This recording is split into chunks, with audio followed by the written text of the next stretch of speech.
Okay, we'll get this a second to get going.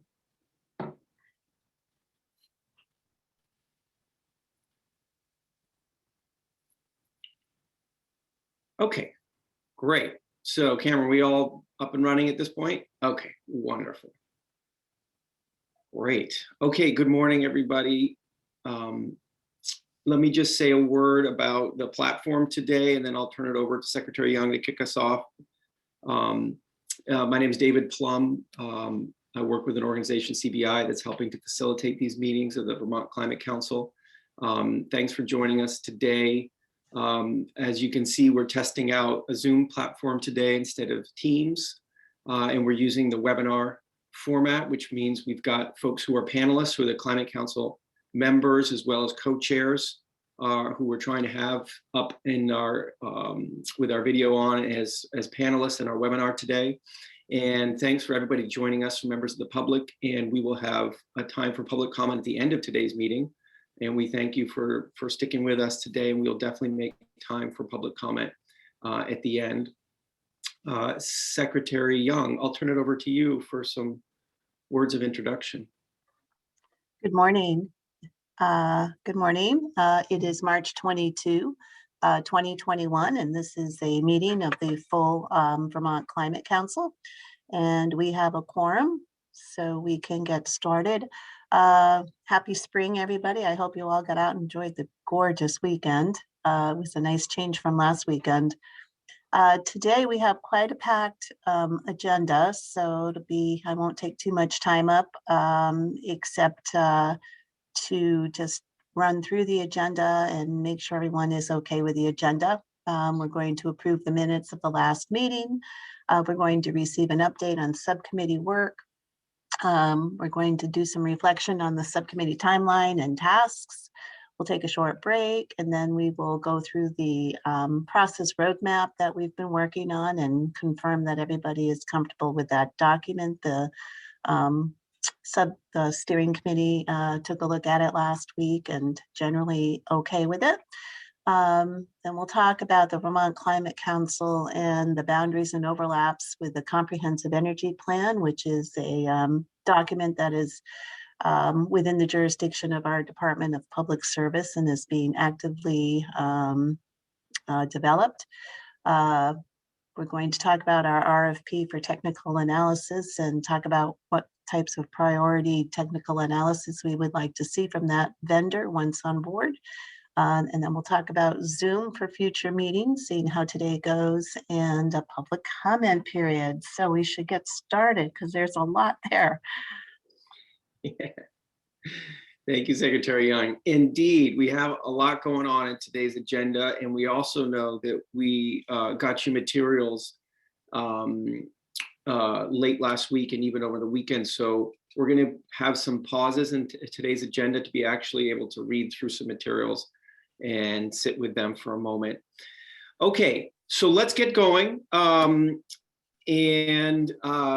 The very first thing we need to do today is to approve the last set of minutes. You can see there's a click through your agenda to get to those minutes. If anybody has any questions about them, now's a great time.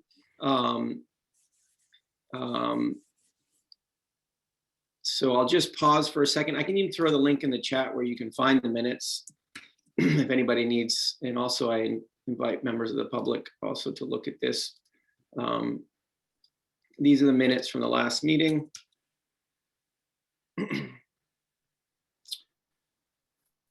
So I'll just give folks a second to think about this.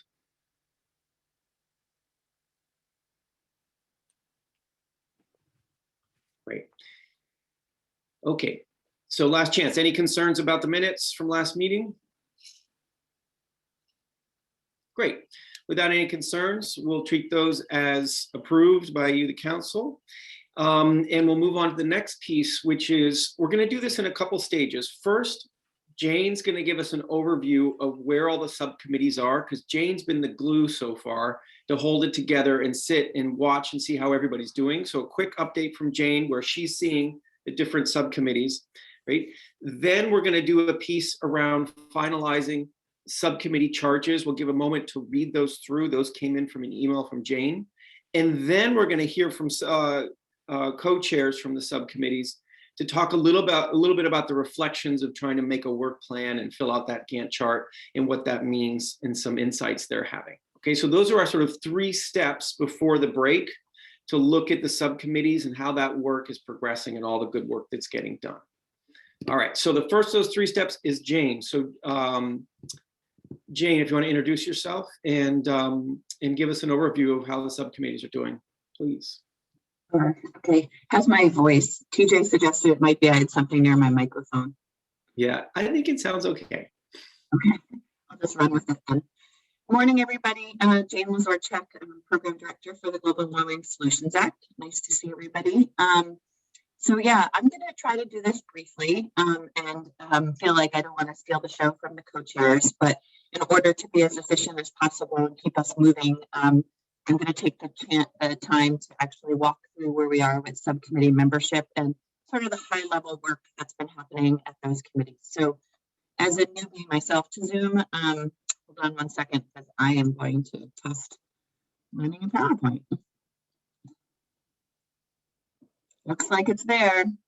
Everybody see it? You're good. Looks good. If you want to go to full screen, even better. I have. It's not doing it. There it goes. Okay. Now, is it in full screen for y'all? Yep. It looks good. Your audio is a little squirrely, I'll just say, but we'll roll with it for now. Okay. If it gets too bad, let me know. I'm not sure what's happening there. So as all of you know, as you are deeply engaged in the work with the subcommittees as members and co-chairs, the bulk of the sort of heavy lift over the past month since we've met has been staffing up and getting your subcommittee membership right. It's been really impressive at the thought and consideration taken by all the subcommittees to get the diversity that we wanted to see with respect to the sectors in which you're all covering the work, the areas, the geographic diversity, as well as the BIPOC diversity and general equity diversity, income diversity across the spectrum for subcommittee membership. And so I think we are largely there with subcommittee membership. What you see on the screen in front of you is that final composition for the 5 subcommittees. And it just also highlights that there's a little bit of work to be done still in resilience, rural resilience and adaptation. There was subcommittee membership sort of extended to a number of folks to cover the natural resource planning aspect of the work, the resilience around natural resources in that subcommittee. And they haven't quite hit the hammer in yet on finalizing that person, but the work this week led to 2 more members where invitations are going to be sent out this week, and hopefully by the end of this week, one or both of those folks will be willing to step on board. So besides that, there in Just Transitions, you'll note that Danielle Bombardi is highlighted because she was a new member that the way this subcommittee membership has been working is as you guys update it, as you guys bring folks on board, the steering committee has been sort of blessing the approval of these members, and Danielle wasn't on the list that I shared with them last week.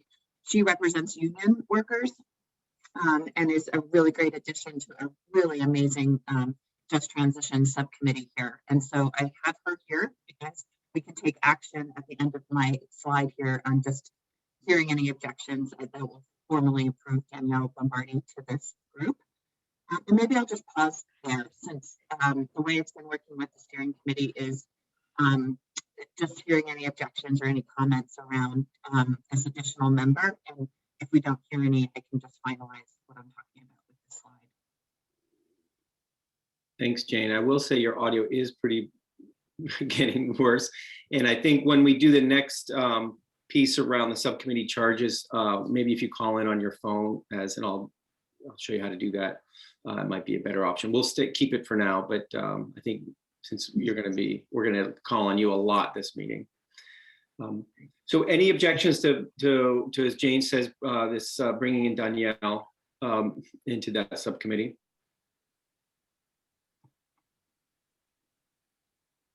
Great. Okay. Finally, the only other committee that I expect will consider additional membership is the Science and Data, recognizing that they had tapped some economic expertise for that group, and due to personal reasons after accepting, Linda McGinnis has had to step back. And so I expect that committee to consider that this week, but we're getting close, and I think it's been a really impressive process to watch unfold, and the subcommittees really have a sort of the dynamic and nimble teams that they need to get the beef of the work done. So thank you for that. One other highlight has been that there's been a lot of thought and consideration around state of Vermont staffing for these committees.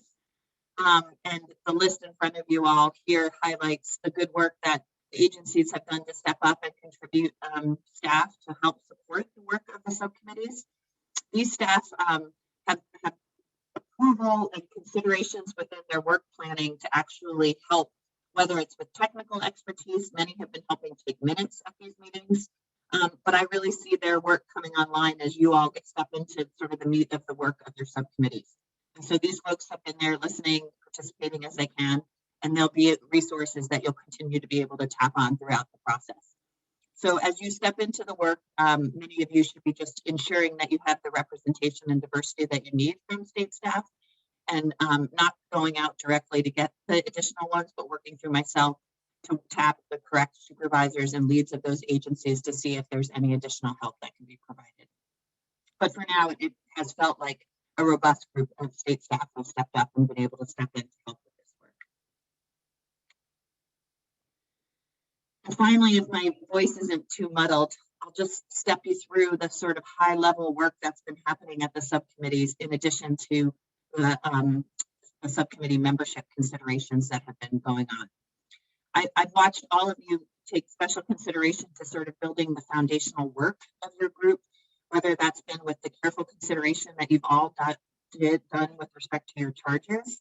It's been really impressive to really reflect and think about the work that you'll all do and ensure that everything is covered and how you'll be coordinating across subcommittees. So there's been a lot of thought with that. I'm looking forward to having you all talk through and present the subcommittee charges today. The work for laying the groundwork for work planning has been varied across the groups. For instance, rural resilience and adaptation, as well as ag and ecosystems, have stepped up and really thought more detailed about sort of objectives of their work and started to think thoughtfully about how they'll organize to get that work done. There's been a lot of cross-cutting collaboration, especially across science and data and cross-sector mitigation already, with co-chairs meeting twice to consider the work across their two groups, as well as considering the resources, especially the technical services that both will need to get the work done, and the roles of each of those subcommittees in implementing the RFP. And then finally, this past week, it's been wonderful to have CBI back on board. And it's been really wonderful to think about the thought that CBI has put into how to facilitate and the capacity that they can bring to the subcommittees. And so David here, he's the lead facilitator for CBI, working with us all, and he'll also have his hand in helping the Just Transitions subcommittee. And then Catherine Morris has graciously stepped up to help facilitate both cross-sector and science and data, to recognize another sort of foot in the door like myself to have eyes and ears across both of those subcommittees. And then Pat Field has stepped in to help with rural resilience and ag and ecosystems. Many of those folks met with you all last week, and some of you have really started to lean in and think about how facilitation can help you get up and running. But I'll just highlight, as I know David would, this sort of foundational work that you're doing to set the charge and to set the next few months of work. This is a perfectly appropriate time to consider how facilitation can help with the subcommittee work. And perhaps you then get up and running and sort of roll for a few weeks and then step back in at the end with facilitation to help you actually figure out what those recommendations will be that you'll bring up to the full council. So besides that, I have highlighted a few other things with respect to the subcommittees, but I'm sure we'll start to get into that work as folks talk about their charges. So thank you for this, and look forward to continuing the conversation. I'm happy to answer any questions. Super. Thanks so much, Jane. That's really helpful. Okay, so that's the high level overview. And certainly if there are questions about that high level overview, or if co-chairs would like to supplement that or help clarify some point, now's a good time if folks want to do some basic questions or some clarifications on that high level overview before we get into the subcommittee charges piece. Any questions or comments around what Jane's putting out there? All good? Okay. Great. Okay, so why don't we go into the next piece? And the next piece is around the subcommittee charges. And here the document came out from Jane in an email, I think it was Saturday morning even. And it's one of the attachments from Jane's email on Saturday morning. You can also, everyone, find it linked on the, here, I'll drop in the chat. So this is our agenda for today. And in our agenda, what I just throw in the chat, and I did that for everyone joining us as observers today. If you click on that link, you'll get to the agenda, and each agenda item has or should have a link to an underlying document if we're using it. So feel free to click through that and then click on the underlying document in that, and you'll find what we're about to talk about. Okay, so you all as a council have a role in helping the subcommittees shape their work and shape their charges, right? Their mandate. And that's what we're going to do today. And we're going to say, yes, subcommittees, this looks good. You're headed in the right direction.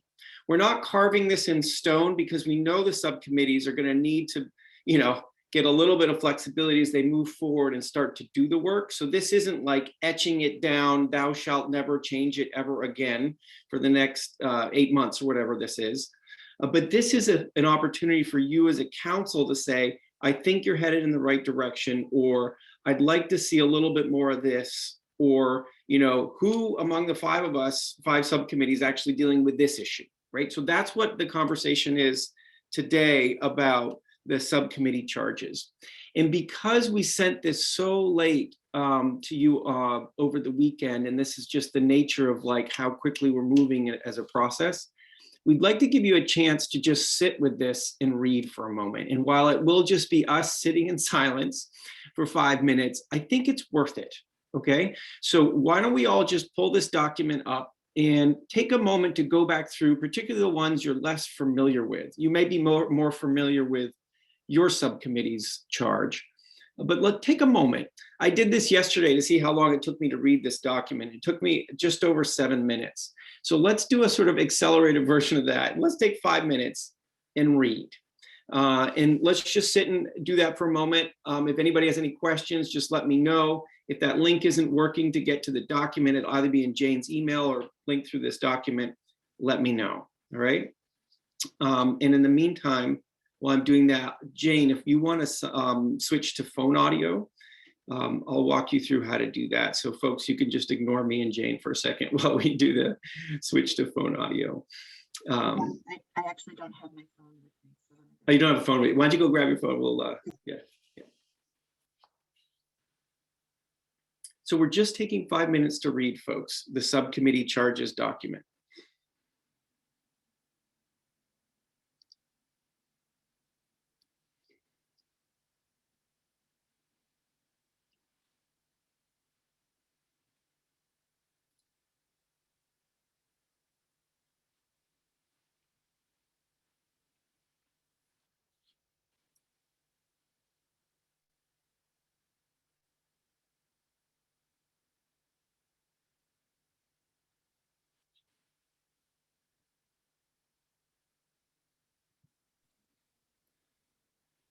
So Jane, and anybody who is having any kind of issues with their audio today or connection, it's very easy to switch to phone audio. Down by the mute button in the lower left-hand corner, there's an arrow, a little up arrow from the next to the mute button. If you click on that up arrow, there's an option that says switch to phone audio. It's towards the bottom. If you click on switch to phone audio, it'll give you some phone numbers to dial. The key thing, go ahead and keep yourself on mute while you do this. And you need to enter in both numbers, the meeting ID and your participant ID, and that way your phone audio links up to your image. All right, so just dial one of those numbers, put in the meeting ID and then participant ID. I don't know what that little hash is in front of the participant ID, just ignore that. You don't need to put the hash in at the front of the participant ID. And just let me know if you have any problems with it.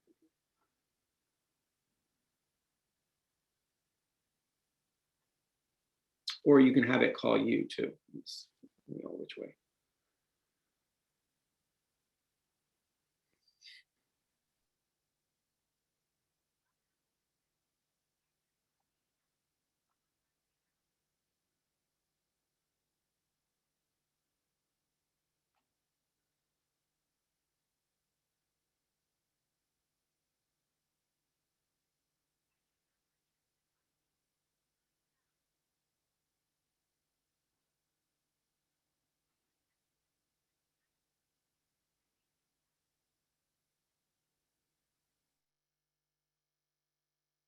Does that sound better? I can't hear you now, though. Yeah, much better. Oh, wait. Okay, wait.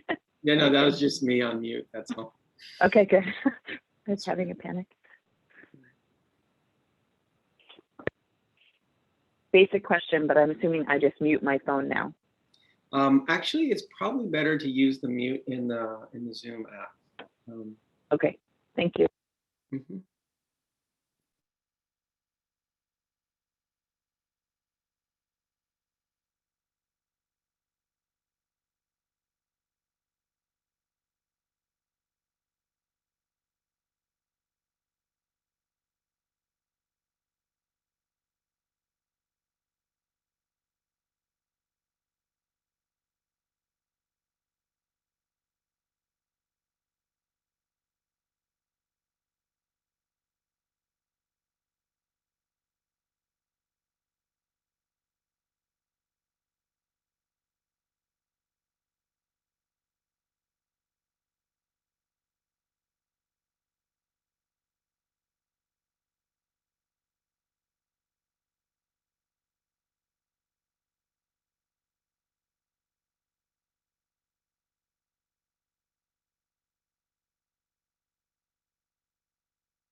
All right, let's just take one more minute and then we'll finish up.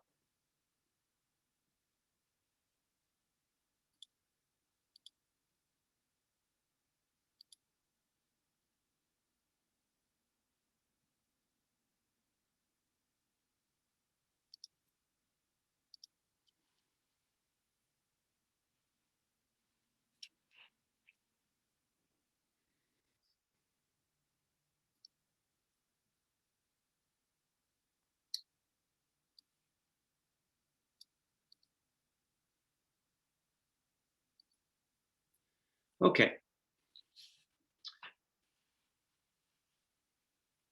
So that was something of a speed read. If anybody is desperate for a little more time, just wave your hands or shout, and I'm happy to give you a tiny bit more time.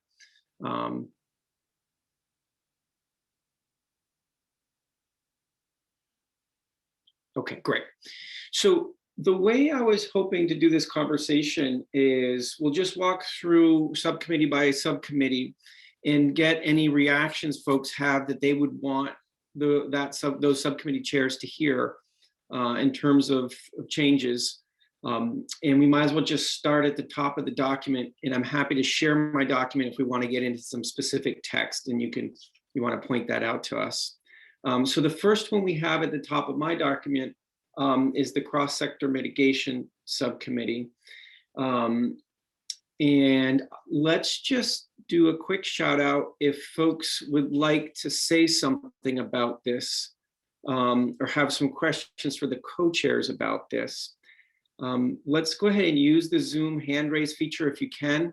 If you're having a hard time finding it, it's usually in the bottom bar. If not, just unmute yourself and shout out. We're not that many people. So cross-sector mitigation subcommittee, their description of their charge, any input we want to provide these subcommittee co-chairs and subcommittee itself. Any thoughts on this one? Commissioner Young, Secretary Young, excuse me. I have just a clarification question for David and/or Jane. Mm-hmm. Were these documents prepared by the subcommittees for the full council's consideration, or were they prepared by staff for the subcommittees? Yeah, these were prepared by the subcommittees for consideration by the full council with our help, Julie and I's from the onset. All right. But then they took them and ran with them. Yep. Okay. Thank you. That's helpful. I'll start. Again, it's a lot to digest here, and I haven't necessarily looked at each one up against the statutory charge, but I'll do that on the cross-sector mitigation subcommittee because I had some notes previously on this. I just wonder if, as I've looked through these, most of the subcommittees actually used verbatim their charge from the statute. And in this particular first paragraph of the cross-sector mitigation subcommittee, I offer that perhaps it does not track the language, and I think there may be some differences between the flavor you get from what is on the screen now in the statute. And I say specifically, it was a pretty straightforward charge in the statute to focus on identifying the most scientifically and technologically feasible strategies and programs.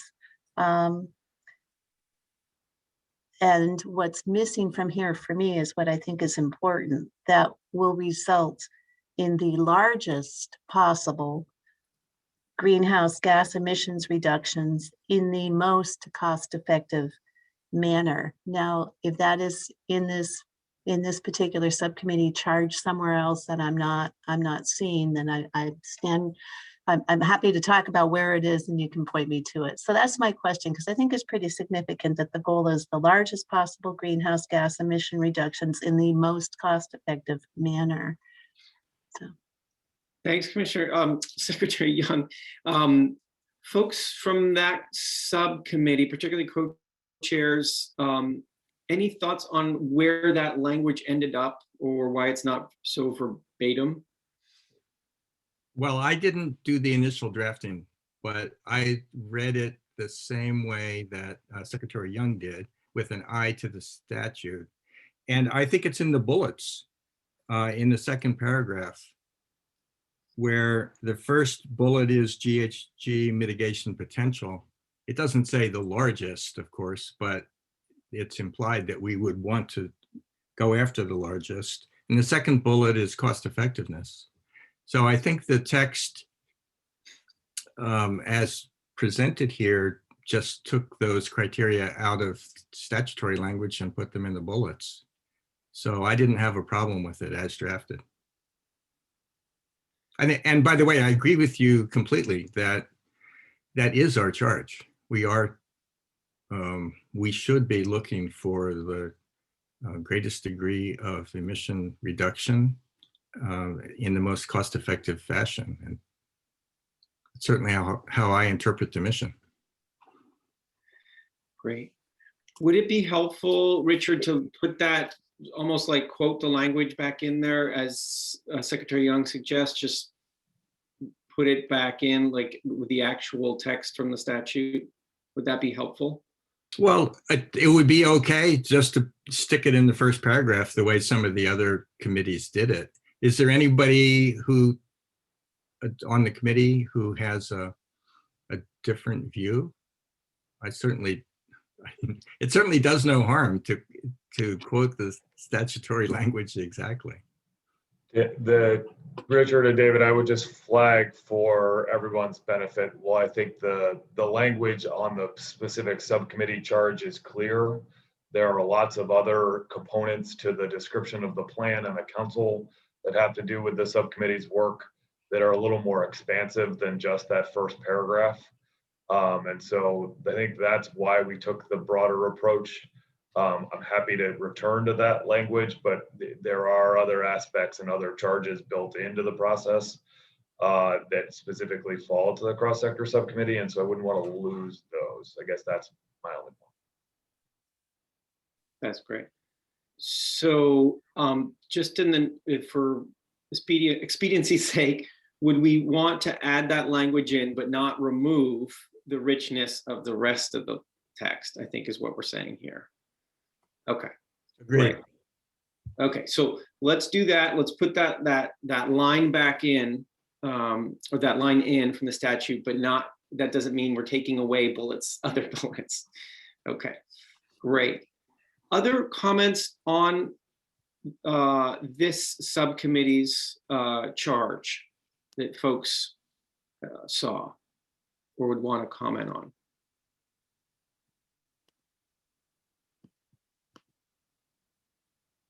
Okay, I'm not seeing hands. If you're trying to make yourself known, just shout a little louder. Okay, great. Should we move on to the next? So just Chad, go ahead, please. Yeah, just looking at item 6 on the land use planning, siting of new renewable energy generation. Can the subcommittee provide a little color there, a little extra color there as to, I mean, are we looking at regulations? Are we looking at, what are we looking at there in order to, complete that charge as outlined in the statute? Right. Right. Abby, do you want me to talk to that, or would you like to speak to it? I'm happy to go quickly. Pardon, my son is home in quarantine from potential exposure and he is jumping upstairs screaming. So I believe that our intention, welcome to real life, right? So I believe that our intention was, so for example, from my perspective as a farmer, we've run into situations where we're running up against, I know that it's not supposed to go this way. I know that there are already sort of prioritizations around the ideals for renewable energy siting, but we are running into some issues with renewable energy siting bumping up against farmland. And so I think that the committee was hoping that we could sort of have some thoughtful engagement around those types of issues to sort of try to come up with a more nuanced approach to how that's navigated. We are not deep enough in it yet that, I have any sense as to whether that's regulatory or how that's going to play out, but that was sort of where that was coming from. And if Billy, if you want to fill anything in or anybody else Sure. from the committee, please feel free. Yeah, thanks, Abby. I think this came from your council member, Lauren Oates. It was her suggestion that our committee be kind of a filter and catch-all for issues related to land use impacts associated with the work of the council. Since we're looking broadly at ecosystem resilience, the resilience of our working and natural lands, that if there was, and because of the expertise that we have on our subcommittee, if there was a need from other groups to get that sort of filter or analysis of their proposals, that we would be in a good position to do so. That's why I think it's last on our list. We don't see it as a core function, but that if there is an opportunity to help provide input on land use impacts associated with other components of the council's work, we would be a good group to provide that. Great. Thank you, Billy. And thank you, Abby. If I can be of any assistance there, obviously I swim in that swimming pool every day. So please reach out if I can be of any help. Thanks. I foresee it as something that will be very cross-sector, and I'm sure, when those things come up, it'll be bringing in a lot of different people from a lot of different committees for sure. Thanks. Thanks, Chad.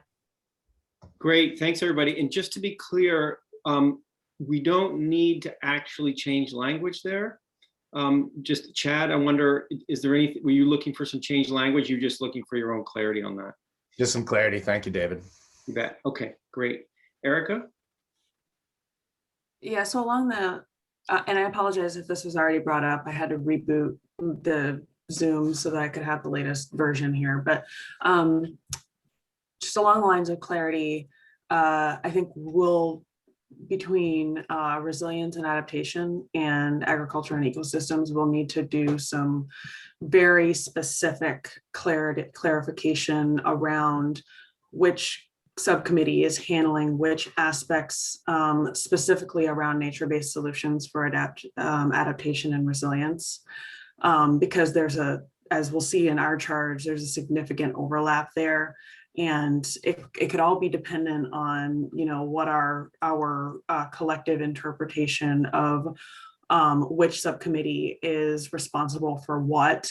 Our subcommittee is very much focused on municipalities and built environment, but there's a nature-based solutions piece of that folds into it, and we want to be sure, especially as we're doing inventorying and making recommendations, that we're not overlapping or contradicting each other.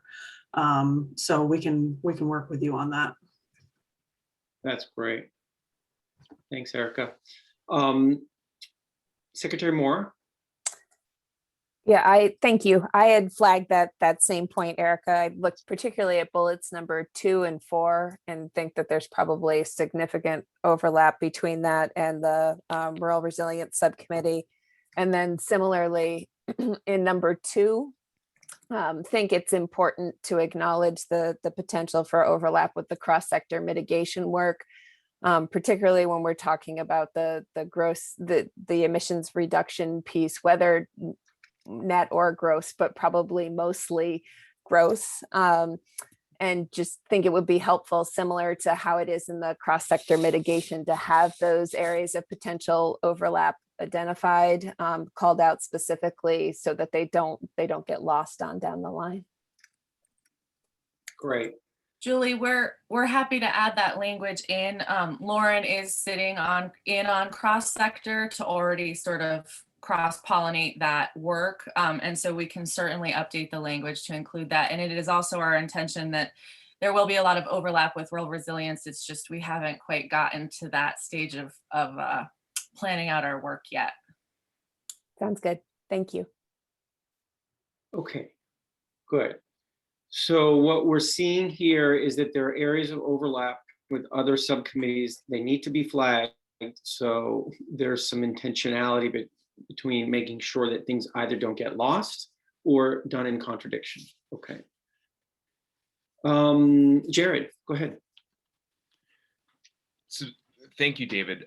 Specifically building on what Secretary Moore just said, I would note that in the Science and Data Subcommittee charge, we identify a responsibility for review, and any suggested kind of improvements or changes to the greenhouse gas emissions inventory, that will be fundamentally interrelated with any work on development of a carbon budget. So we'll have to have close coordination between the Science and Data Committee, Subcommittee, and Ag and Ecosystems, to the extent that Ag and Ecosystems wants to focus on the carbon budget questions. And I imagine that will also play itself out in relation to the technical services support we end up receiving through an RFP process. But I think that really specific, we need to make sure we have a similar methodology, both in terms of, as Secretary Moore was saying, related to gross and net emissions, or at least that those aren't kind of contradictory. Yeah. Thanks, Jared. And we certainly anticipate the carbon budget being likely done by the outside consultants, and our group would inform the methodology, and happy to work with you and all other relevant committees.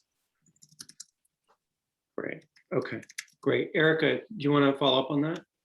Yeah, I just want to pose a question for the council. Given the number of areas of overlap that we've already identified, are we okay with that?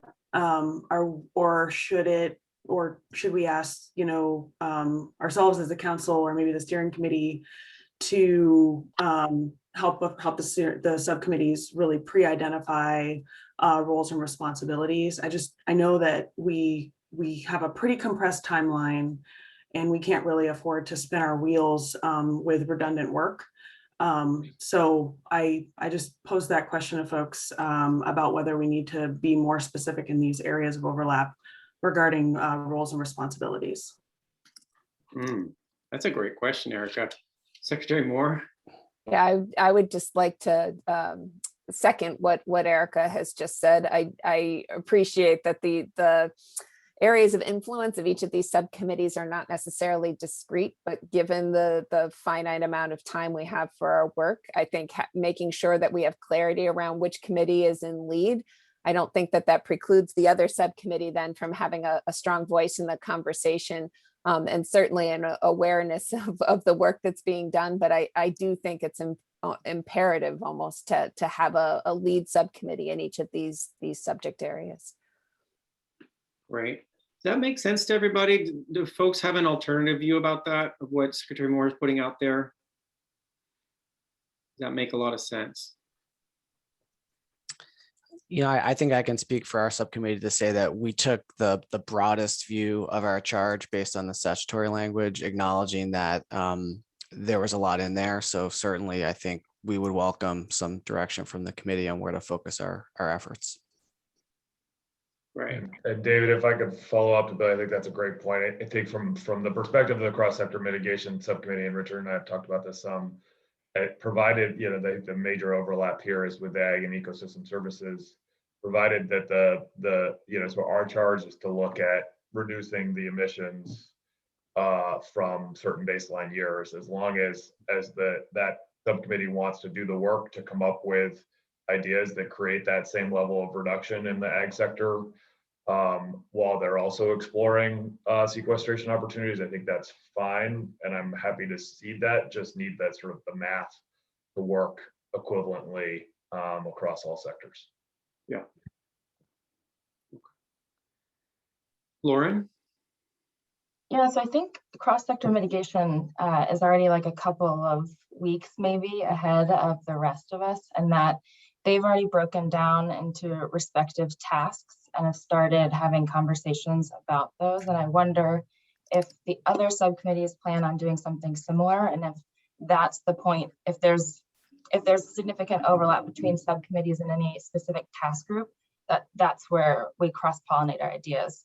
An example would be Commissioner Walk leading the non-energy group, which is largely focused on emissions from ag and wastewater. If ag and ecosystems also had a task around emissions reductions from the ag sector, maybe that task conversation would be the same people, and that might be a way for overlap. We haven't even mentioned other areas of overlap, but the Rural Resilience Group and Just Transitions both have vulnerability indices in their charge language. Just Transitions and everyone with the public participation and creation of those guiding principles. So I think maybe that task lead concentric ring of work might be where we have that overlap, but I'm certainly fine if we want to identify, as Secretary Moore indicated, specific lead subcommittees and secondary roles. Mm. I mean, I just want to push back on that a little bit. I again see us spinning our wheels too much if we're all creating work plans and then trying to have to coordinate amongst each other, where we can take an opportunity now to be a lot more direct in terms of what each subcommittee's charge is. And rather than trying to figure it out later, when we really want to get into, digging into the work and to the, producing outcomes as subcommittees. So it's, the other thing is, Resilience and Adaptation is developing a work plan. We'll have, we've got objectives and tasks associated with that. But if we, I don't know that we can afford to sit on every other subcommittee's meetings to understand where they have tasks that may overlap with ours. And so I think I'm just looking for, a bit more direction on the outset. Right. So the opportunity here is, if you all want to say more definitively, either right now in this meeting or to give Jane and Secretary Moore some leeway to say more definitively that this subcommittee is the lead on this. If other subcommittees want to be involved in it, they need to go express their voice there. Is that what you're saying, Erica? Is like, let's be a little bit more directive today and in the coming days about who's taking the lead. Yep. Okay. I would advocate that would need to be run through the steering committee. Okay, so it doesn't have to come back through you guys, but it would be a good thing for the steering committee to deal with that. Okay, Abby, thanks. Jane? Well, Abby beat me to it, but I think the role today is most appropriate to consider that as a process and then outline how we would advance that in an expeditious way. And my suggestion was going to be through my work with the subcommittees and then bringing it to the steering committee. Okay. So does anybody have an objection with going down this road that Erica's encouraging us to go down, and what Jane just laid out as a process way of doing that, right? Being more directive, having Jane start that with the co-chairs, and then have the steering committee work on that. Susan, Secretary Young. Hang on one second, Secretary, I can't hear you. I fully support getting it resolved now, and making sure everybody's clear on where the primary work is being done, because again, as Erica pointed out, we don't have a lot of time. We don't have a lot of time to do overlap, and I know staff doesn't have a lot of time to be in 1 or 2 or 3 subcommittee meetings at a time, which is why we have subcommittees. So I won't speak for others on the steering committee, but happy to work on that as a steering committee member. That's great. Okay. I think it would be helpful for us as subcommittee chairs to get an understanding of what the timing might be for that discussion, so that it can guide our scheduling of our subcommittee work. Great. Jane, do you have a sense of what this might look like in terms of time? I mean, I'm more than happy to take a sort of clear and decisive role in trying to propose what that would look like for subcommittee meetings. Either, I mean, I guess this week would be best suited, and then get feedback for the steering committee meeting next week. Okay, great. Secretary Young? Speaking for myself again, but yeah, there can be something for the steering committee that identifies the areas of overlap that need resolution before the steering committee meeting. Something just really, really precise. It would be very helpful. Right. So if I'm hearing folks correctly, it sounds like the pathway here is Jane and the co-chairs will do some work this week in this week's meeting of the subcommittees. And that'll get to a document or some sort of as clear as we can get about who is taking the lead so that folks don't feel like they're spinning their wheels, and that Jane can get that to the steering committee with some anticipation of their meeting next week so they can finalize this next week so that folks don't get too much further down the road. That's what I'm hearing as a pathway. Does that make sense to everybody? Richard? I'm generally in agreement with what we're talking about, to the degree that we can give primary responsibility for overlap issues to one committee or another. That's great. I think as time goes by, though, we're going to discover more issues where the approach taken by a subcommittee may not be fully consistent with the approach taken by another one. And the statute actually requires us to be attentive to this as time goes by, because as we just discussed with cross-sector mitigation, the idea of cross-sector mitigation committee is to look at a complete portfolio of mitigation policies that may be coming to the cross-sector group from other subcommittees.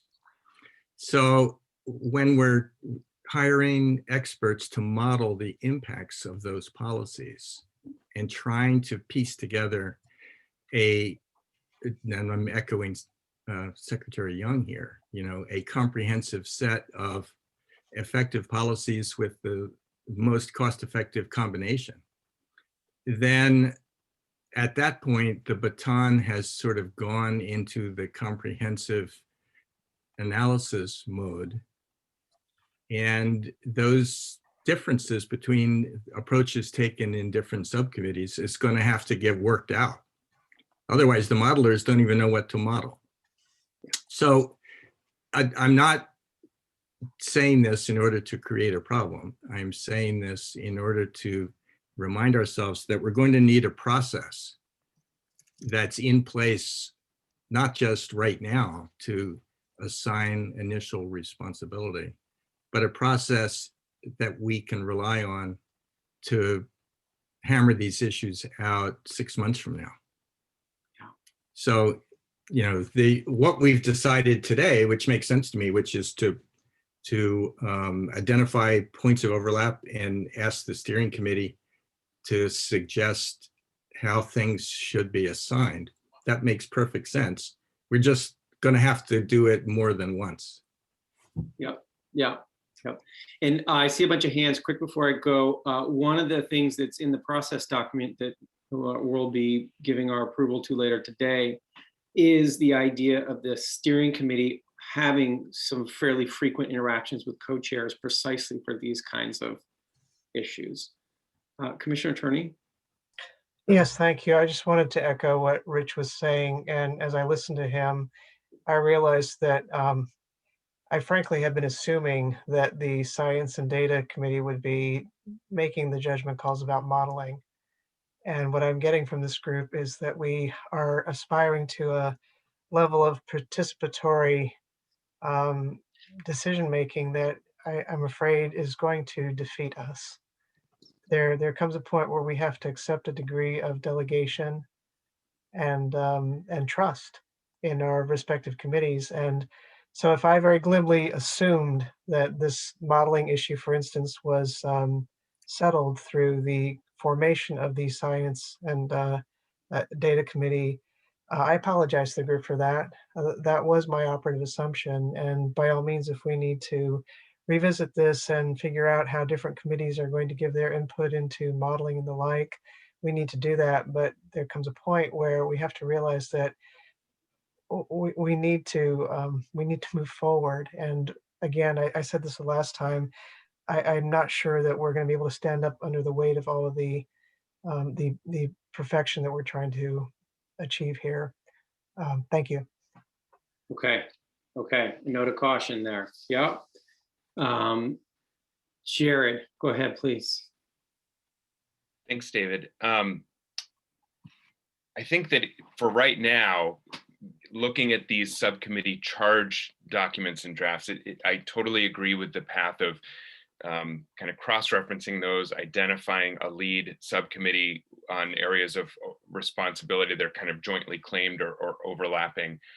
But speaking directly to Rich's point, I think that the next phase in which we're going to want to do that check that he speaks to is when we have draft work plans for each of the subcommittees. Hopefully, if we can identify the kind of, as Secretary Moore said, the lead subcommittee for a certain responsibility, that will help in the formation of the work plans avoid some duplication. But I think we'll want to do a second check in comparison of the work plans that each subcommittee develops, which I understand are kind of, each subcommittee is in a different place. I think some of us have, mostly focused on getting the charge and the broad responsibilities right, but only if some of the subcommittees have advanced to actually a specific kind of work plan and timeline with deliverables. So, in that, so that might also be part of the kind of review process, is identifying the planned timeline for those work plans to be developed and scheduling a cross-reference and check of those as well.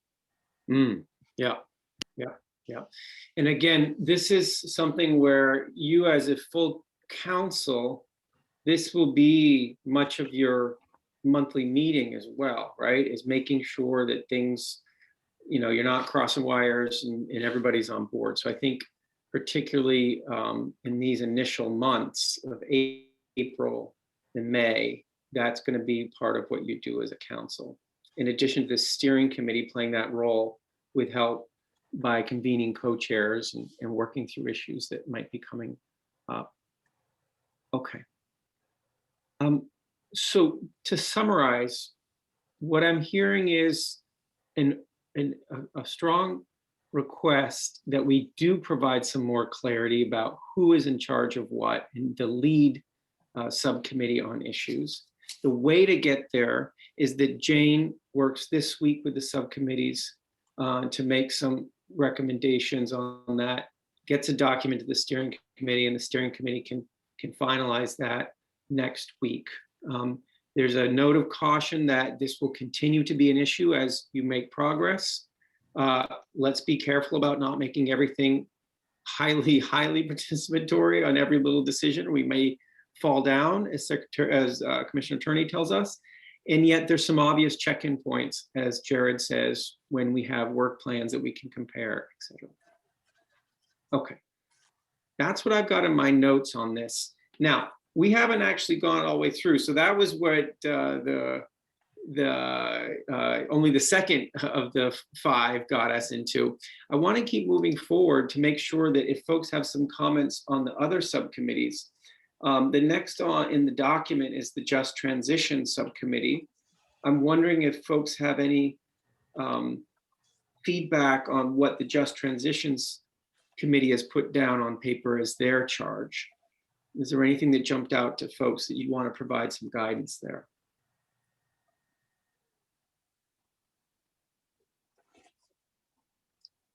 Yeah, Secretary Moore. Sure, I was just madly flipping back through my notes and haven't gotten there. But there was a point that Susanna Davis had made in her initial presentation to the council about the need to be sure we aren't building new good policy on top of bad existing policy. And it may be that it's in that narrative that, or the charge is as put forward, but I wonder if it makes sense to make that more explicit, because I thought that was a really important point. And I will see if I can find the word. Oh, here, I did find the words. And I think that was it, but it's really this, just making sure that any existing policy we're proposing to continue is put through the same process as any new policy we would be looking to add. Aha. Great. Sue and Sarah, is that implicit in what's been written here? that existing policy will get that equity and justice lens in the way that any new policy would? Well, you can read, I guess it's the second paragraph, while working to uncover any underlying assumptions that may have historically contributed to and produced different exposure and unequal protection of the state's climate policies. Future policy decisions must acknowledge past harms and seek a path forward, which is reparative and restorative. I think we'd be welcome. I mean, it's sort of maybe implicit in there, some of those concepts, but I suspect that the committee would welcome your suggestion, Secretary Moore, and we'd be happy to bring it back. We were very much trying to include members' thoughts on this charge. Sarah, do you have any other thoughts? No, I think that's absolutely the intent, what Secretary Moore said, and the second paragraph is trying to speak to that intent. So we can continue to strengthen that and make it more actionable. Great. Okay, great. Kelly? Yeah, I think that, as Sue said, that little section there is very similar to what Susanna Davis recommended, but I think it would be beneficial to have it a little bit more explicitly that we will also examine any policies that we propose to continue. I think that does make sense to have that as a little reminder in there, because it isn't quite what we wrote in the charter. Right. Okay, anything else on just transitions that folks want to shout out about?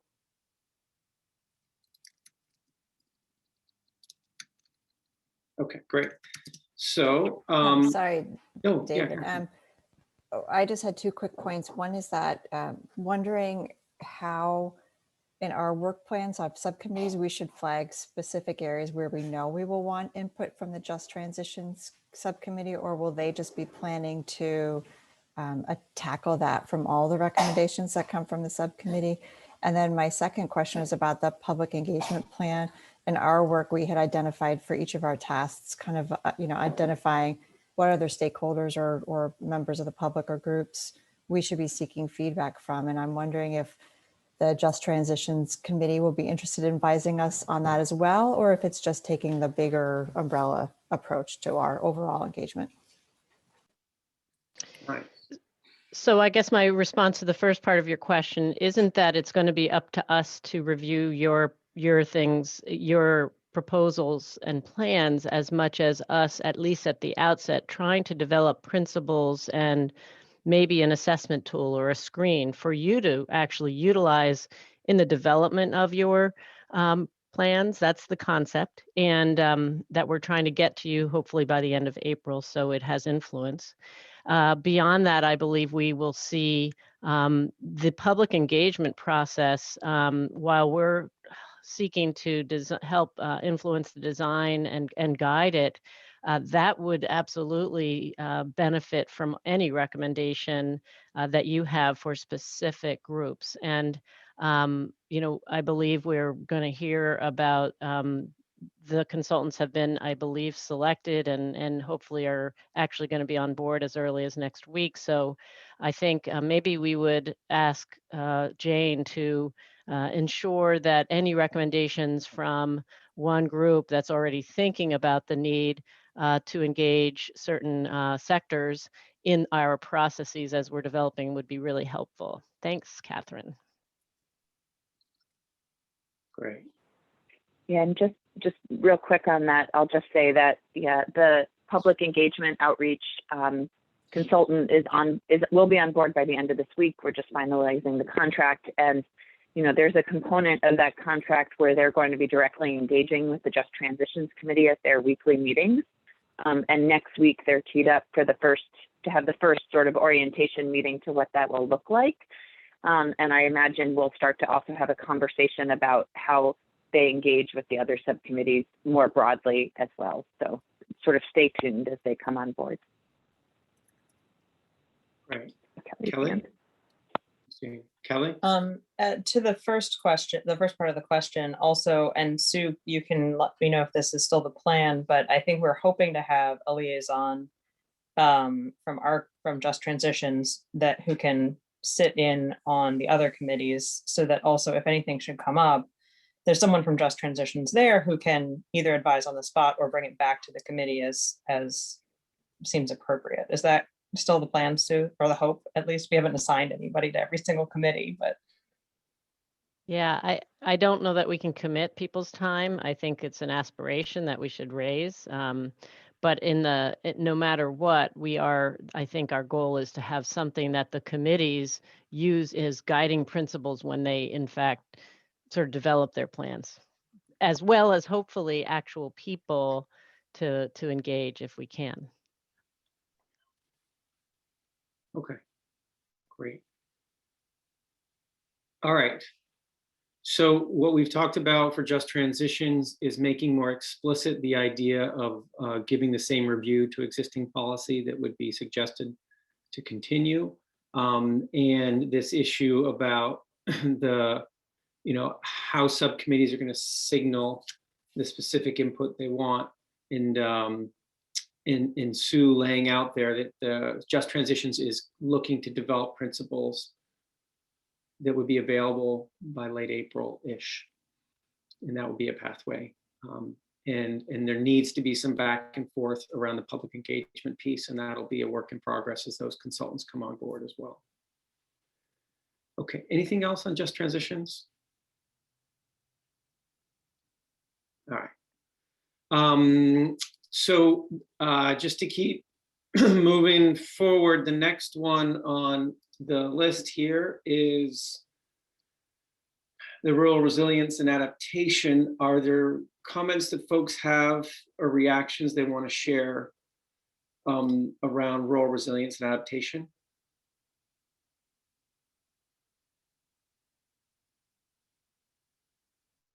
Secretary Young?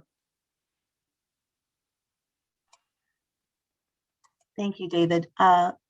This is specific to the rural resilience, but I think it also might apply to a couple of other subcommittees. And somewhere within the statute, it requires the council to identify means to measure things. And one of the specific requirements, for instance, is measuring the existing resilience of the state's communities, infrastructure, economy, and progress towards improving resilience to adapt to the current and anticipated effects of climate change. And I know that they're building a municipal resiliency vulnerability index, but the measurement is in a separate piece of statute, and there's also that's the council's responsibility. So my question is, whenever the statute requires the council to identify measures, should we expect that to be part of the subcommittee's work, or will that be the full council work? Do co-chairs want to comment on that? How has that conversation gone forward in this subcommittee? So I think that's specifically is kind of implied, especially in the municipal vulnerability index, and as well as how it's to be used in terms of informing policy moving forward. Your point gets to a point that we made in developing our work plan. There's some prioritization that has to occur within these, specifically these 6 actions, and being able to accomplish them as objectives. And we have reordered these in what we perceive to be the order of precedence needed to get across the finish line with the climate plan. But that's, as we move forward, I think part of the direction that we could use is what's necessary for the climate action plan, and then what's more perceived to be by statute and then by the council to be ongoing work, and further out deliverables of the subcommittees. So that's that work of developing a municipal vulnerability index, and then the continuing work of assessing vulnerability, targeting policies or targeting resources to those areas that may need some more resilience work is what I would perceive as the ongoing work of the subcommittee, but there may be other interpretations out there. Mm. And it gets to another point of timeline and what the desired timeline is for some of the actions on our work plans. Yeah, that's a good question, Erica. Do folks have thoughts on that? I mean, we don't need to resolve that right now, but I think Secretary Young, if you have a thought about that, that might be good to float it now. And I want to make this part of our reflections conversation we're about to have as well, which is timeline and what are we really doing by December 1st? What are we not doing by December 1st? Secretary Young, do you have some thoughts on it? Hang on one second, I can't hear you. Yeah, there's a lot to do in a very compressed period of time. We need to set priorities. We need to understand that we're developing a plan that's going to be revisited every 4 years, and I would expect more often if we choose to as a council, that we just have to be realistic about what we can achieve and whether we should overall as a steering committee, and we started this conversation, I think last Thursday of, what should be the goal of this first round? Are we going to be able to pull together a plan that's going to address, the 2050 goals, which are 30 years out, and with technology that's ongoing, being developed, and it's all very changeable. So yeah, we need to really reflect on what we can accomplish in the time allowed. And some manner of measuring, I think, is important, so that as we go forward and develop things over the years, we know what our measurements are, we know what our goals are, and all of this work has to be done within that framework. So I mean, I think I defer to the contemplation that you have added into the agenda for further discussion around that. Great. Let's put a pause in that particular line of conversation for just a moment, and let's work our way through the subcommittees, and let's come back to that because I think this is a really important point for all of you. Are there additional thoughts around rural resilience and adaptation that folks have?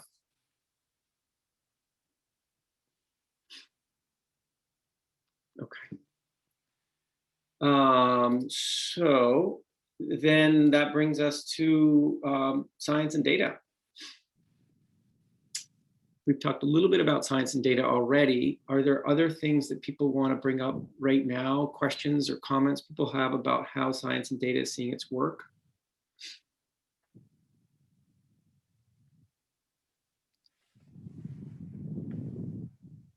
Okay.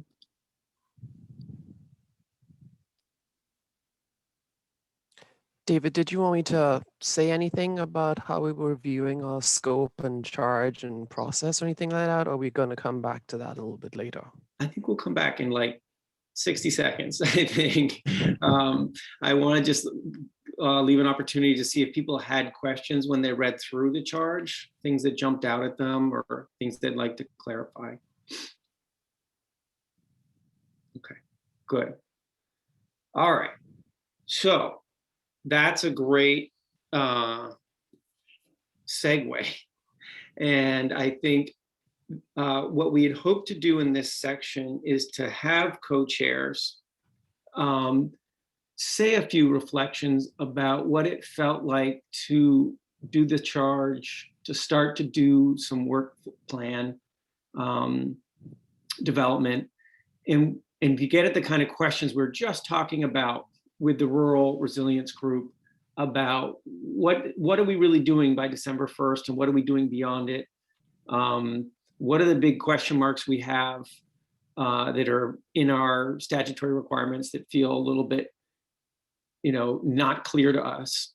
So why don't we start with science and data, and Lillian, if you want to go ahead and offer some reflections, that would be great, about sort of the bigger picture of your work and what it's felt like trying to wrestle that down into a work plan that feels reasonable for this year. Okay, so thank you, David. And I think a couple things that I wanted to highlight were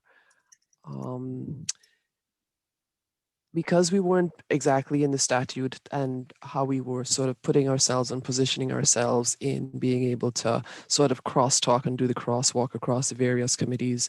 I think some of the things that we're still sort of working through the timing of the various elements, because the only one that sort of called out specifically was working directly with the cross-sector mitigation committee.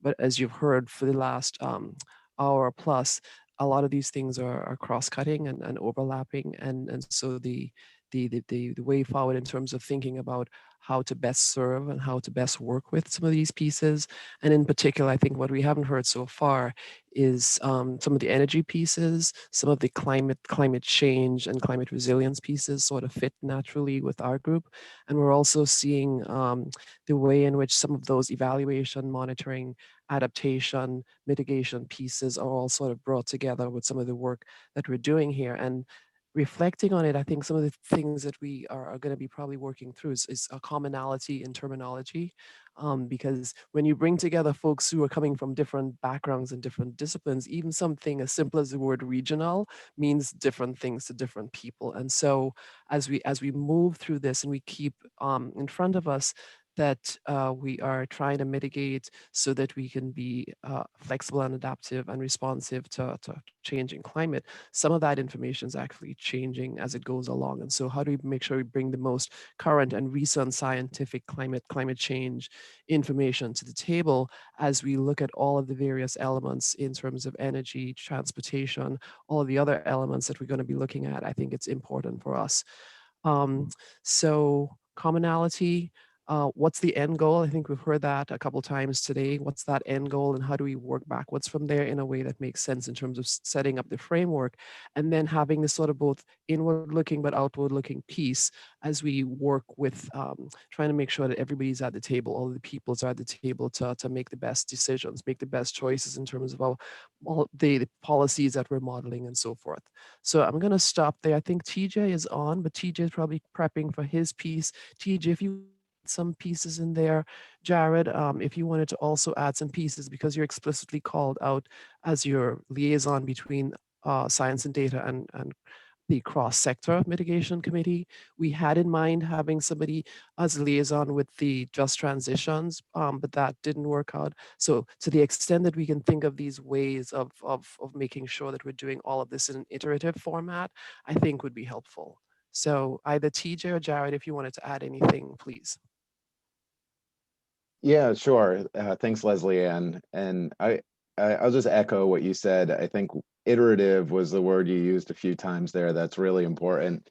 You know, our subcommittee is not called out in statute, but is really important for a lot of the subcommittees, if not all of them, in that we're setting the scientific and data basis for a lot of the work.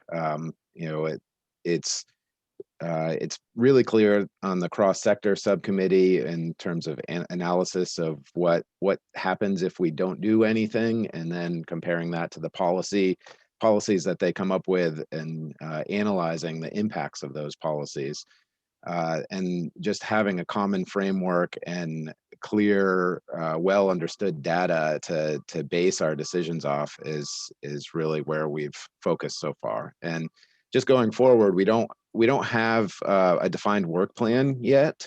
Part of that is because we need to understand the work plan of some of the other subcommittees in order to figure out how we can best interact with those committees going forward. There's certain pieces that we know we need to do and we can do going forward, but there's other pieces that the timing of which we need to work with the other committees.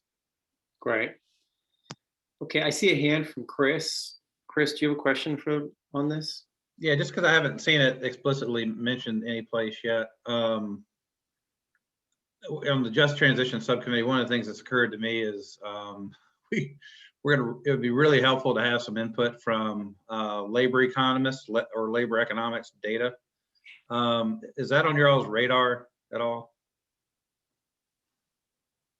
Yeah, I can take that. And that's one area that Jane mentioned earlier, that we had a subcommittee member invitee that really had a focus on economics and well, she was an economist and we recognized that need. Unfortunately, she wasn't able to accept. And so we're circling back this week and trying to figure out the way forward.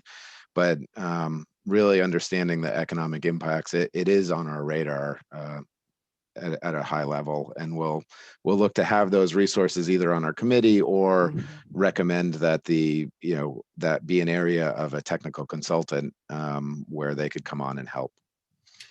And I guess I would just offer again, overall economics is absolutely critical to understand. I think I would just add that labor economics specifically are critical to understand, especially from a just transition standpoint, because we may be good to know what sectors will benefit, which ones will be impacted, and how. But it'd be really good to understand specifically the labor dynamics in that too. So not dumping that all on you. I'm just saying we as a council need to ultimately we maybe that's not a volunteer, maybe that's another service we're going to need to contract out or something, because that's going to be an important one. Totally agree, Chris. Thanks you for raising that. So I want to make sure we don't run out of time here before our break. And so what I'll invite is subcommittee chairs without any great order. If you want to chime in, and some of these themes that our folks here are co-chairs from the Science and Data have put on the table. You want to pick up some of those themes, talk about some other things, whether it's the timing issues, other things you want to talk about. Let's just jump around a little bit here and see what emerges as some big ideas before the break. And then I want to take a pause at the break, make sure everybody's still okay with the subcommittee charges, with the notes we've taken, and then circle back after the break with the other conversations we have. So other subcommittee chairs who want to reflect on the process. Sue, you want to go ahead? I hope this is in conformance with what you're asking of us, but my question for the data and science group relates to, do you anticipate, and it isn't in the charge specifically, but mapping?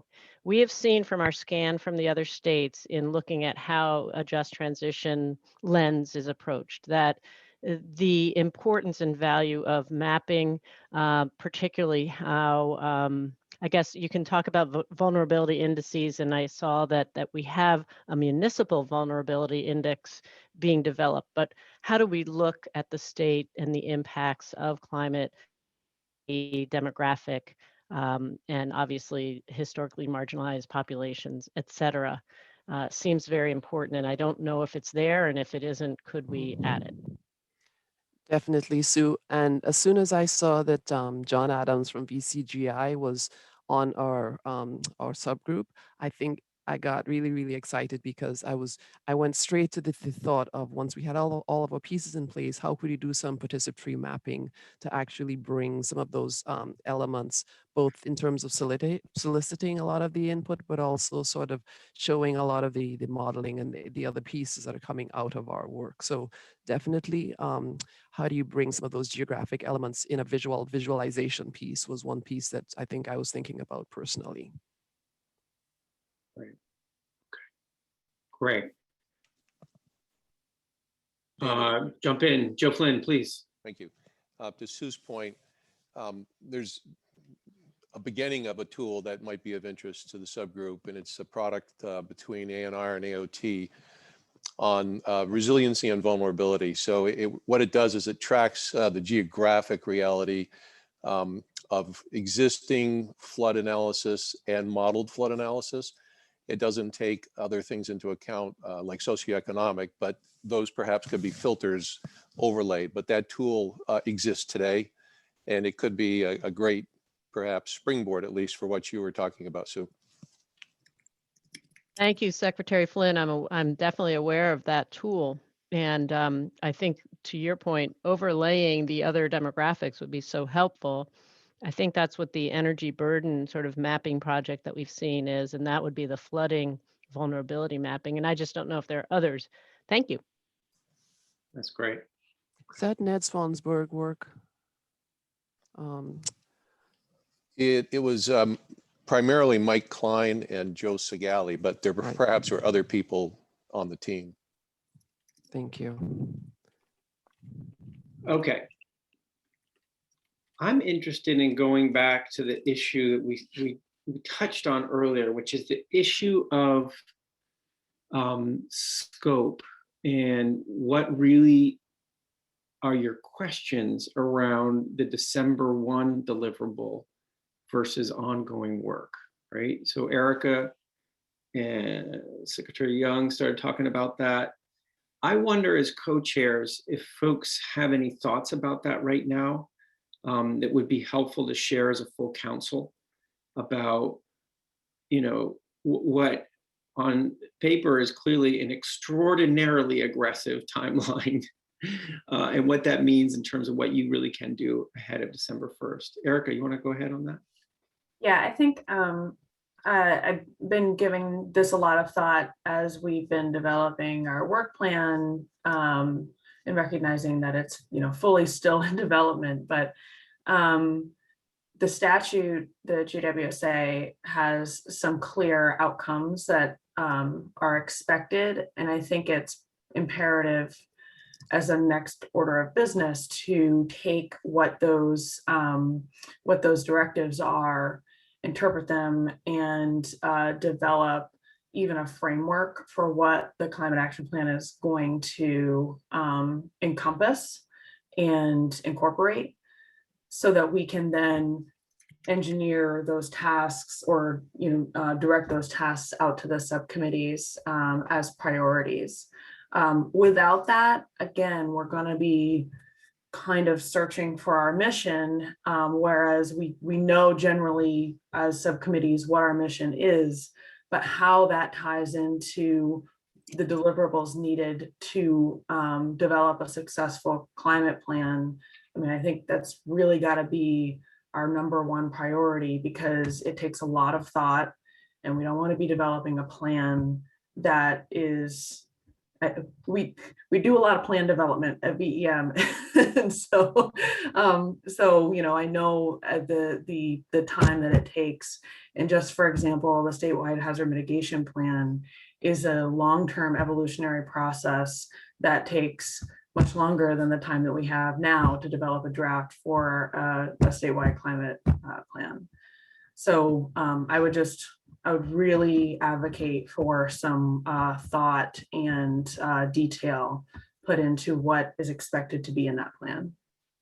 Yeah. If I could echo as co-chair of the committee, we've started in developing our work plan, identifying those items that we as a subcommittee think don't need to be done in time for the actual draft climate action plan. And it would be really helpful for us to understand who needs to agree with us about our assessment before we can move forward with understanding that that's our operational guideline. Right, absolutely. Let's take some hands from Richard and Jared, and then let's see how this gets pulled together. Richard? Well, I'm going to present a reflection on the challenge that Secretary Young kicked this off with.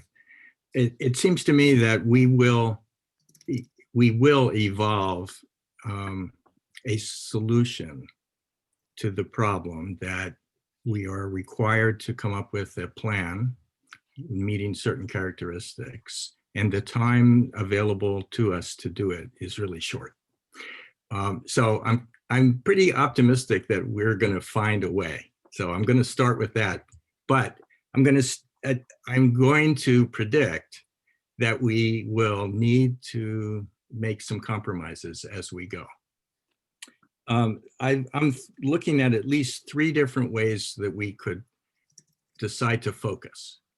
And Secretary Young mentioned that we have 2025, 2030, and 2050 as our mandates to look at. And that the degree of predictability and specificity that we can assign to 2050, we know is just far less than in 2030. And so similarly, the degree to which policies could be implemented effectively at scale by 2025 is a real challenge. And so we have to be very tactical about 2025, and we have to be very, I'd say, realistic about 2050. So that allows us to focus on some short-term actions for 2025 and a perhaps more comprehensive look at 2030. We have, so that's one slice, a time slice. The second slice has to do with scale. You know, climate action plans typically, you know, have dozens and dozens of possible policies in them. And we know we need to do dozens and dozens of things. But particularly in the short run, we could decide to focus on what could be called the big fish, or the top 10, or whatever you want to call it. Just the issues or the topic areas where we just absolutely know we have to act with dispatch, and focus hard on those. And so prioritize those. An alternative would be to say, oh, no, we're going to have a comprehensive menu. We're going to look at everything, but we don't have time to analyze and model all possible scenarios, including everything. And so we're just going to have we're going to focus on policy development and not so much on modeling.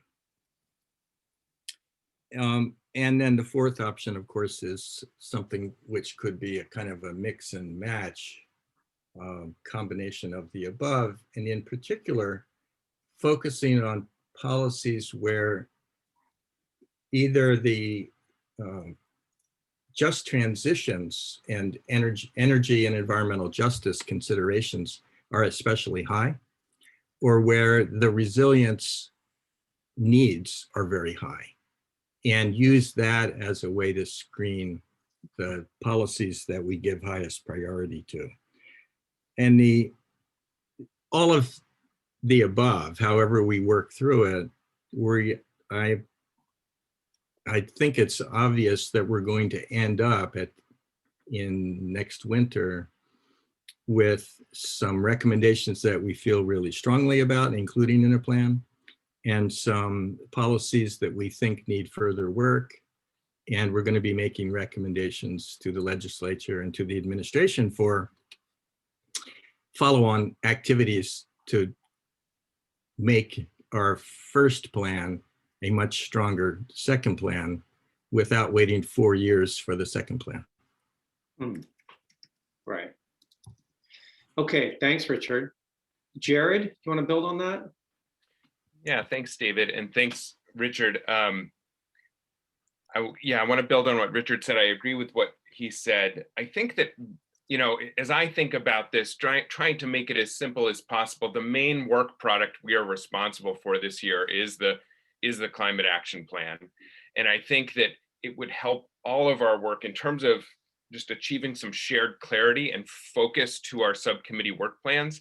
The sooner we can develop an outline or a table of contents of, and we discussed this last week in the steering committee meeting, a table of contents for that climate action plan that lays out exactly the components that will need to be included in there, and then have the division of responsibility of the tasks of the subcommittees basically in relation to that, in terms of who's coming up with the analysis, the recommendations, the different sections of the report. I think that I agree with Rich that there are some fundamental questions about the organization of that. I really agree that I think we need the greatest specificity. I might even say a blueprint is a term I've heard used for 2025.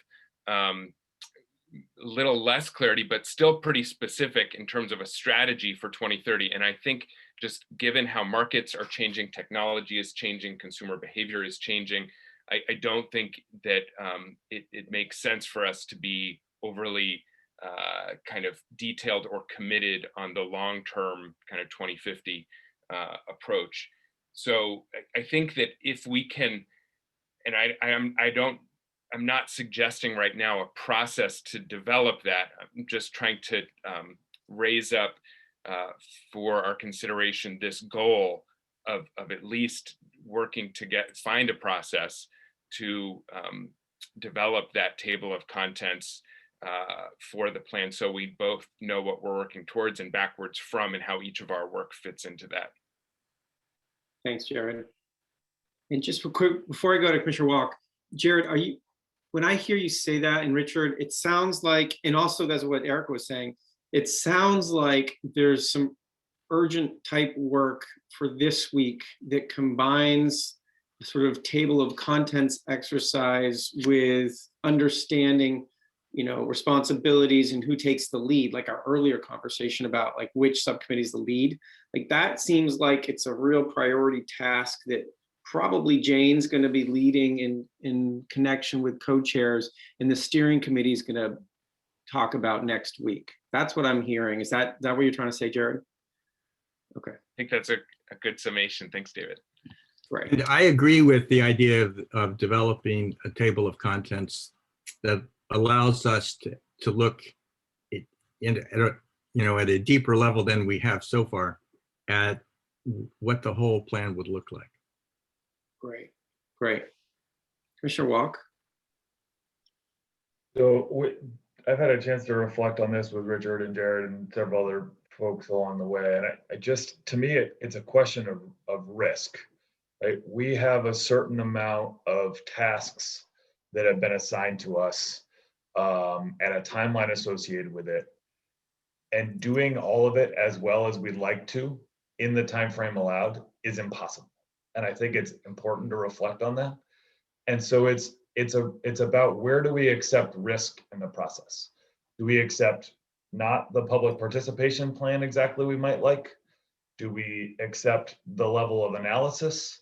Do we accept that we're not going to have fully evaluated each of the policy proposals?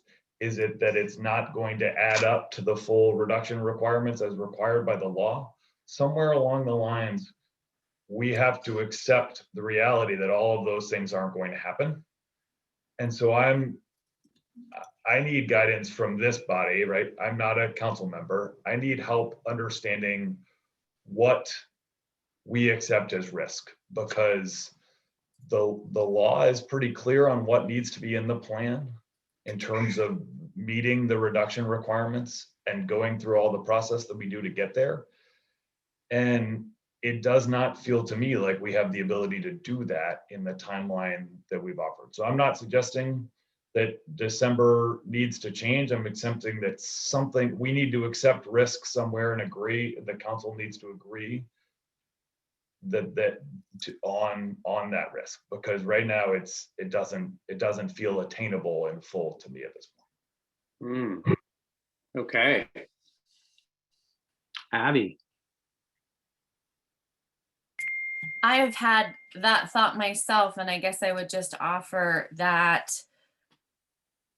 the place where I am not willing to accept risk is not having appropriate public engagement.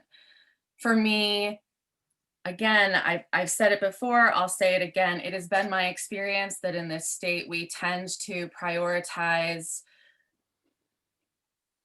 the law or the policy over getting the appropriate perspectives on the ground from the people who are most impacted by policy decisions, of which I have been one many times. So I'm unwilling to take on that risk in this regard. And I have Susanna's words echoing in my head at this point, where she made it very clear in her presentation that if this work cannot be done equitably within the deadline, move the deadline.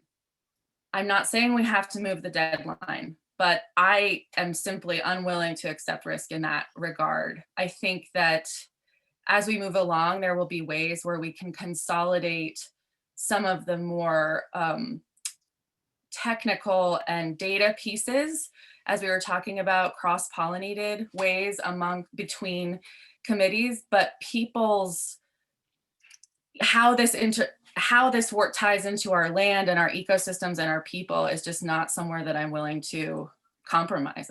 I'm just not. So I'll offer that. All right, so Commissioner Walk lays it out there pretty clearly that you're in a bit of a pickle, that you have a big task in a short time frame. So it would be helpful to think about where it is you want to really put the most number of chits. Other reflections on this? Secretary Young? Thank you, David.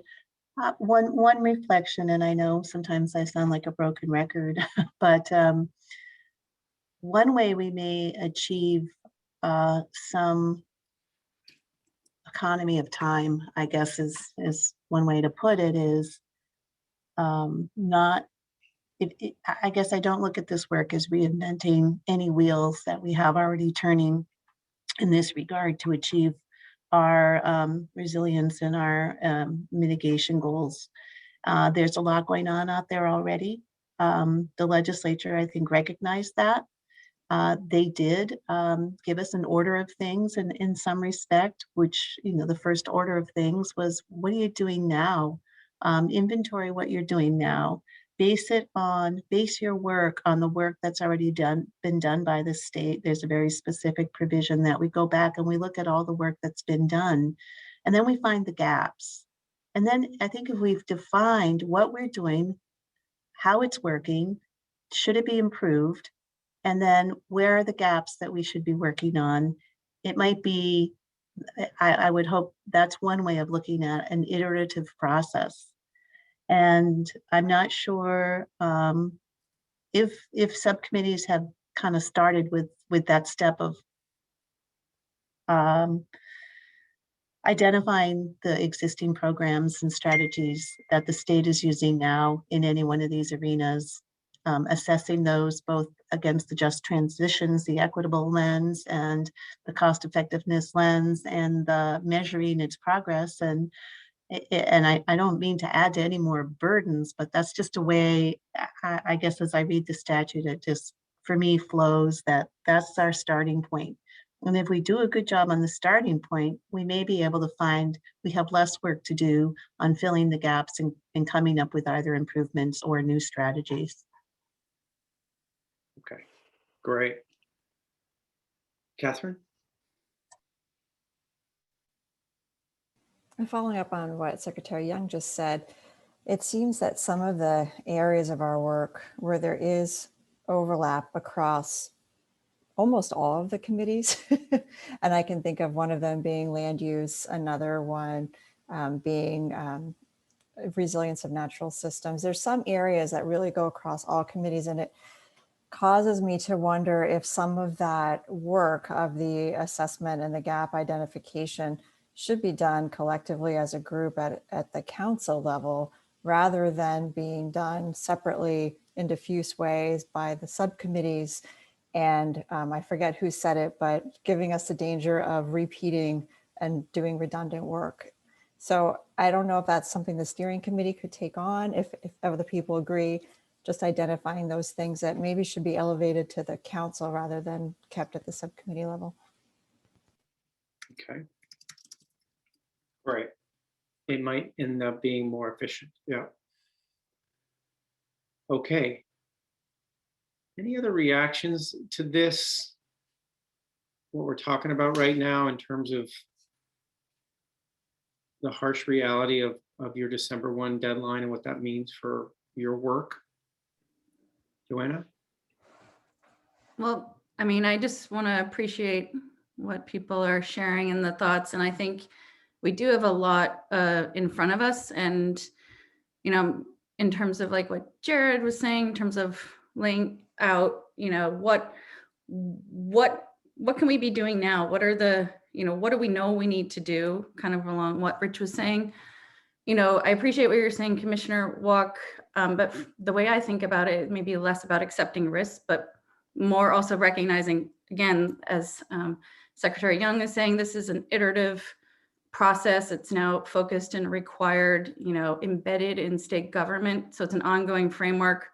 The work of the council will be ongoing. The plan, our December 1st target is significant, but clarifying what is possible between now and then, and what other, ongoing work, public process, because, rulemaking, policy design, program development, that will require ongoing public engagement and public process. And I share your interest in that, Abby, and I really appreciate what you're saying there. And that's why I also want to say deep thanks for the work that the Just Transition did in sort of laying out the principles and suggesting how we do this process. So, but I do wonder about, like, if there are those sort of 10 things we know we need to do to start this, and really, focus our work there, and recognizing that this is an ongoing embedded effort in state government to really, like, set us down the path of, like, the things we need to do now to reduce emissions in the most cost-effective, equitable way,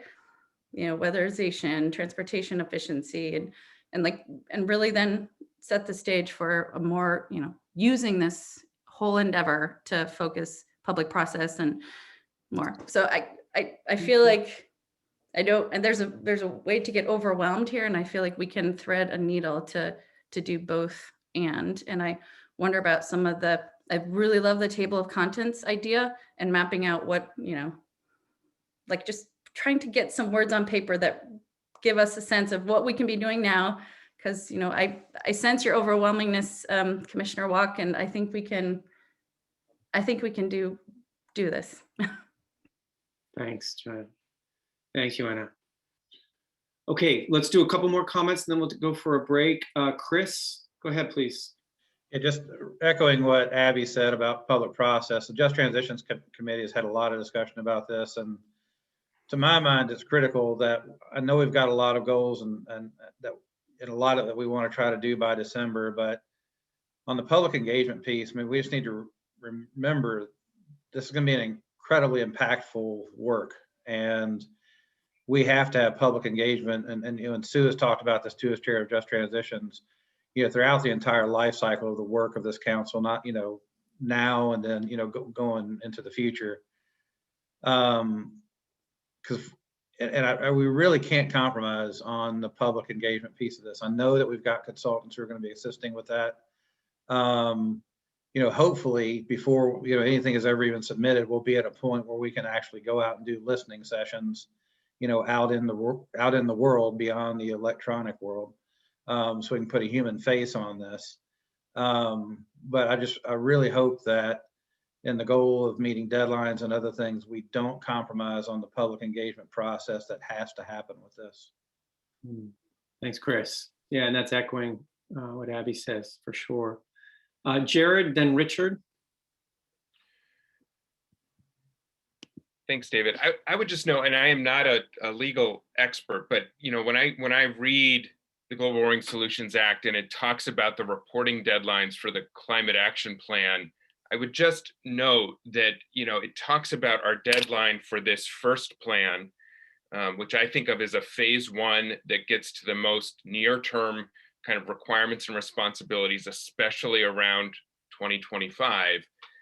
It then goes on to say that subsequent reports would be, we have an annual reporting requirement of an update every January 15th to the legislature. But in terms of future plans or updates to plans, it says, on or before I'm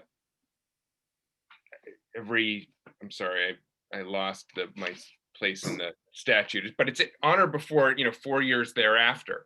And I think that or before could be interpreted that if we are only able to in doing the best possible work we can to identify, the largest, most cost-effective, most equitable, most win-win strategies to put forward by December, if we identify that there is still additional analysis that we want to add to that, I don't think that there's anything precluding us from putting forward a phase two of that plan, within a year after that. That on or before every 4 years doesn't mean it's going to have to wait another 4 years. I could see a scenario in which we do a phase one that we can do now, similar to along the lines that Rich and Joey said, and then a phase two that doesn't necessarily have to wait that much longer, could just be an additional year or something. Okay, yeah, thanks, Jared. Richard, last word on this? Well, I'm just gonna, I'm chiming back in to echo at Abby and Chris's points about public outreach. And yeah, Peter Walk and I have had, and others have had some thorny conversations about the challenge that's in front of us. So it's great that we're acknowledging that openly here. And I have said, and I'm going to echo Jared here, that we should view, yeah, I agree that there's a risk that if we don't somehow magically tick every box by December 1, that we have not completely fulfilled. Someone will say we haven't completely fulfilled the obligations of the statute. I prefer to see what's in front of us as more an opportunity than a risk. We have this enormous opportunity to identify the solutions that have been studied repeatedly in Vermont that will have the lowest cost, most cost-effective emission reduction potential, and we have the opportunity to engage the public in a broad examination of those policies. And so if you consider that we have the opportunity to propose the highest priority policy initiatives, and we have the opportunity to study them, and we have the opportunity to engage the public around them, you know, we have a great opportunity. And we don't have to view December as somehow a cliff that we fall off of. I think there, as Jared just said, the statute permits us to address the legislature and the administration and the public in a very Vermont kind of way, very realistic way. And it's a great opportunity. We need to prioritize in order to do it, but we can do that. Right, okay. That's a very hopeful thing to take a break on. I know there are people who have been looking at, and I know Secretary Moore has spent some time thinking about the legal implications of that statute. And so we are not necessarily finishing this conversation right now, but we are certainly putting it out on the table. And you all have put some big ideas out there about what December 1st looks like and it doesn't look like, what that means in terms of your priorities. And we've heard some pretty clear ones today. And so that's an important start to this conversation. Before we go on a break, I just want to tie a bow around the subcommittee charges. And to the extent everybody can say right now, yep, we're good with the comments we just provided today, right, that we sort of went through in the previous section, and understanding the importance of this conversation we just had, we don't have any problems with saying, go forth subcommittees with these charges, you're doing good, this is the way to go. So I want to do one more pause before we break and say, last chance on saying, I've got a problem with those subcommittee charges we talked about earlier in the call. There's one more thing I got to say before we send folks off, make the changes we talked about on the call today, and let the subcommittees head off. Anything else we need to say now to the subcommittees on their charges? Great. Okay, that's great. All right, so we're going to come back after a break. We're going to look at our process roadmap. Luckily, the steering committee did a detailed review on it, so your steering committee can tell you about how they're feeling about it. Then we're going to do something that's very related to our conversation we just had now about prioritization, synchronizing, doing our highest value work as a council. And that's talking about the comprehensive energy plan and how you all as a council are going to be intersecting or not with that. And that's really going to be the bulk of our conversation, together with a related piece about the technical support you want to hire through an RFP. Okay, so why don't we take just under a 15-minute break? We'll be back at 10:40. Let's be back at 10:40 and get back going. And so what I do is I just turn off my video, turn on my mute button, and let's sit for until 10:40. Put the recording again. There we go. Okay, great. So Kelly, go ahead, please. I had something which actually follows on what Secretary Young was saying about training. I was wondering if we wanted to be specific that subcommittees should also be trained on the consensus model. And I think it's great that we're having folks like you, David, and members of CBI present to help make sure that that's, you know, followed and understood. But if there should be anything more explicit about making sure all the subcommittee members are up to, you know, that they understand exactly what we're talking about, and, you know, what happens when it does come to a vote, for example, if we can't reach consensus and all of that. Great. Anybody have a concern just adding that in right or in the same area where there's an understanding about how you're going to make decisions in this consensus model that's described in this very document? Anybody have a concern about adding that in as part of the role that co-chairs make sure the subcommittees, everybody understands that? Great. Okay, let's add that in too. Okay. Other reactions to this document as a pathway for your work?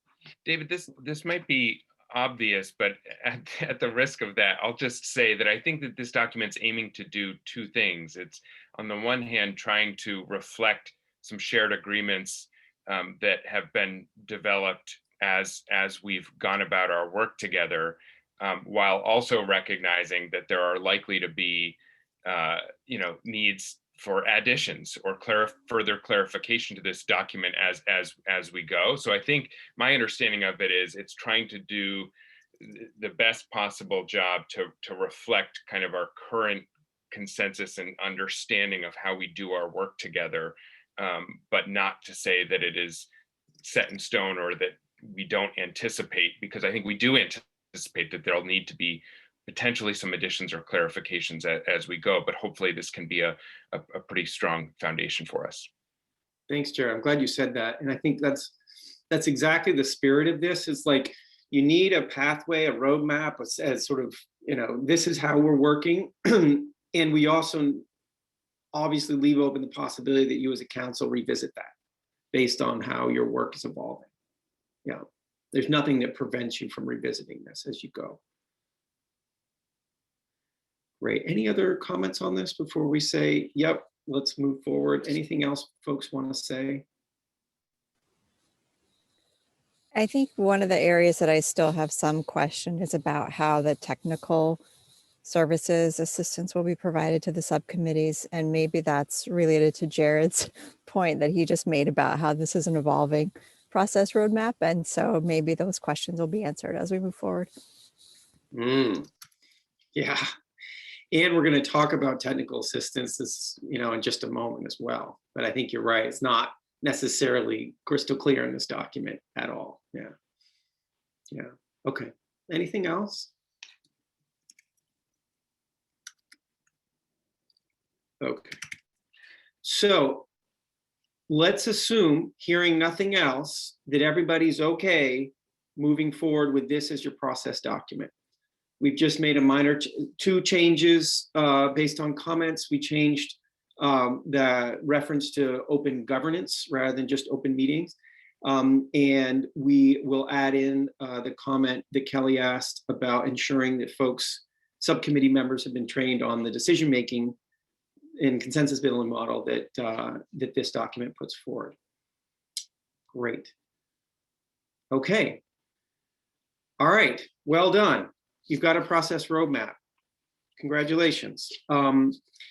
So, speaking of process roadmaps and how to think about your path forward, the next item that we scheduled to talk about right now was to talk about the comprehensive energy plan and how this intersects or doesn't intersect with your work.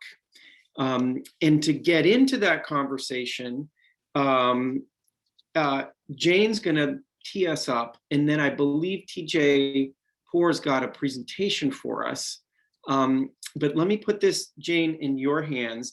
And just as a flag, we explicitly are putting this conversation first, and then we're going to talk about the technical assistance that you as a council would want as part of your RFP. And we're not going to be able to finish that conversation today or lock it down. And Jane's going to talk about a pathway for finishing that. But the reason for the order of these conversations is we believe it's important to all get our heads around what this comprehensive energy plan process is going to look like, how it intersects with you as a council, and where are some efficiencies in terms of the technical assistance that you'll be using. All right, so that's what we're doing.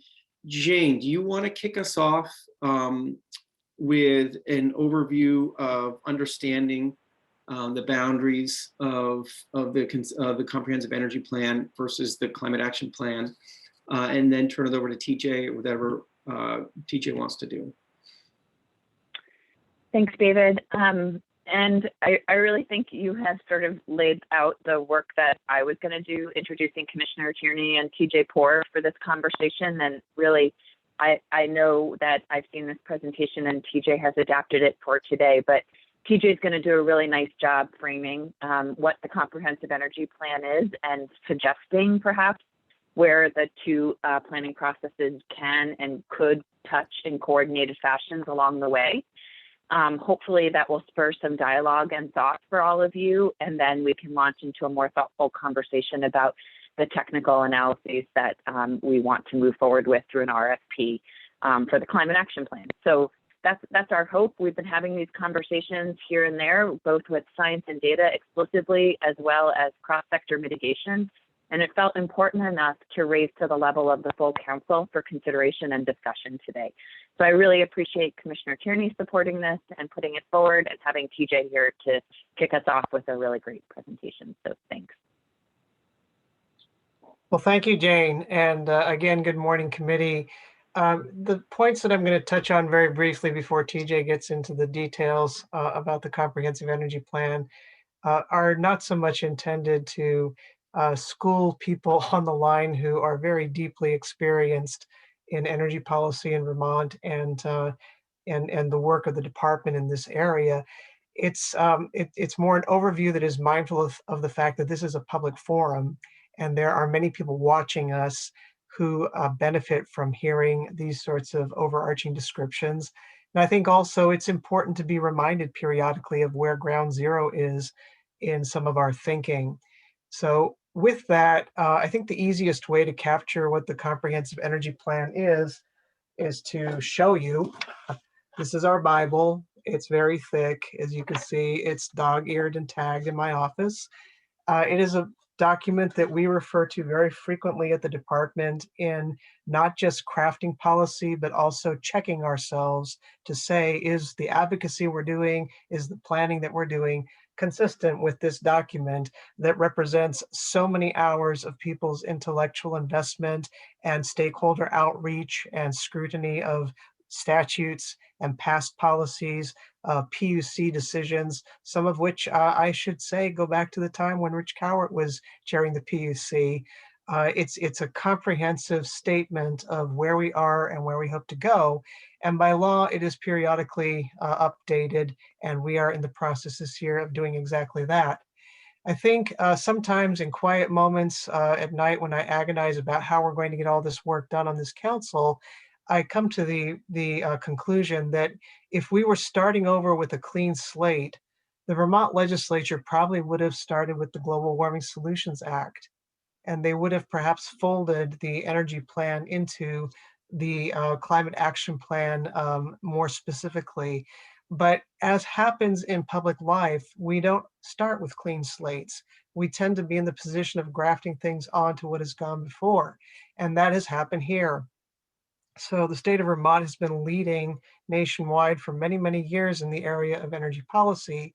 And our energy plan is often pointed to as a model of how to do this kind of work. And now we've gotten to a place where we're grafting onto or bringing into this process or expanding our scope, you choose, to a comprehensive approach that centers on climate action and greenhouse gas reduction. And I think we are struggling a little at the department to maintain the clarity about the need for us to achieve the mission that we have been given as the chief planning competency in the state on energy issues, as we also participate in this council's work that very clearly informs, if not shapes, a lot of what we are now doing. So with that in mind, this is a document that lays out pathways for executing on the state's energy policies.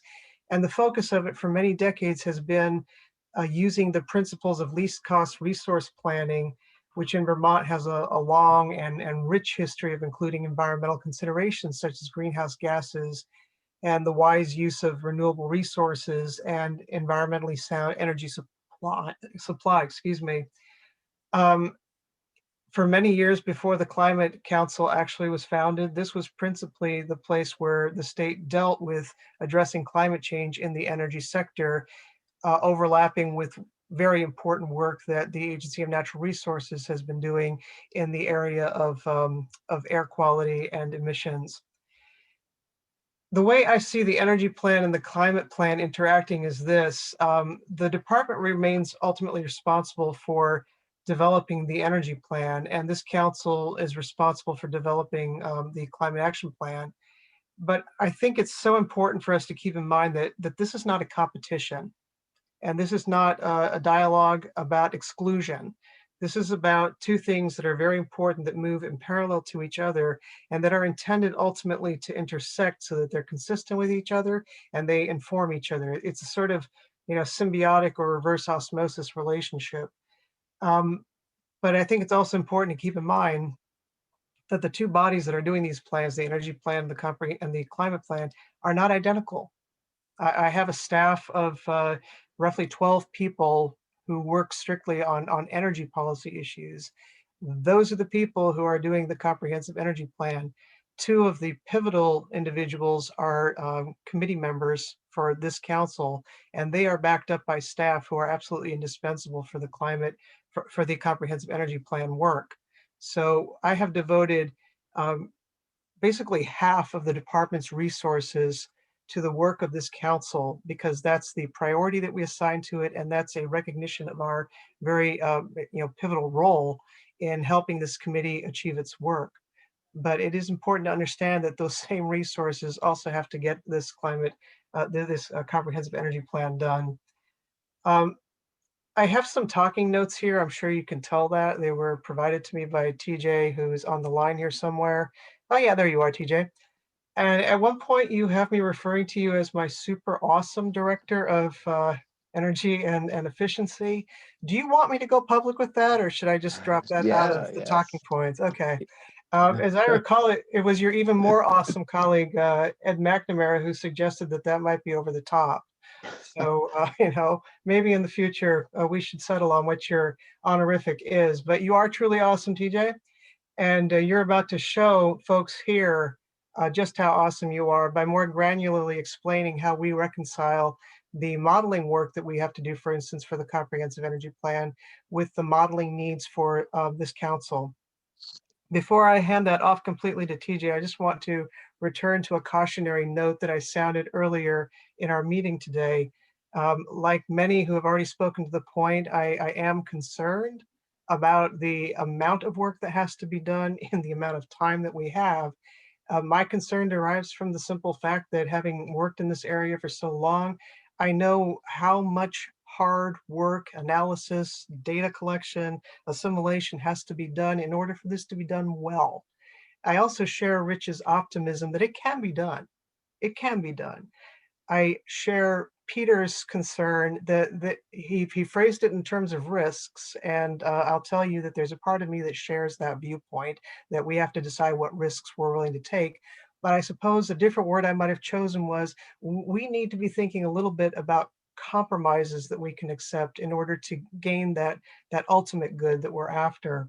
And the modeling and data point is one of these areas.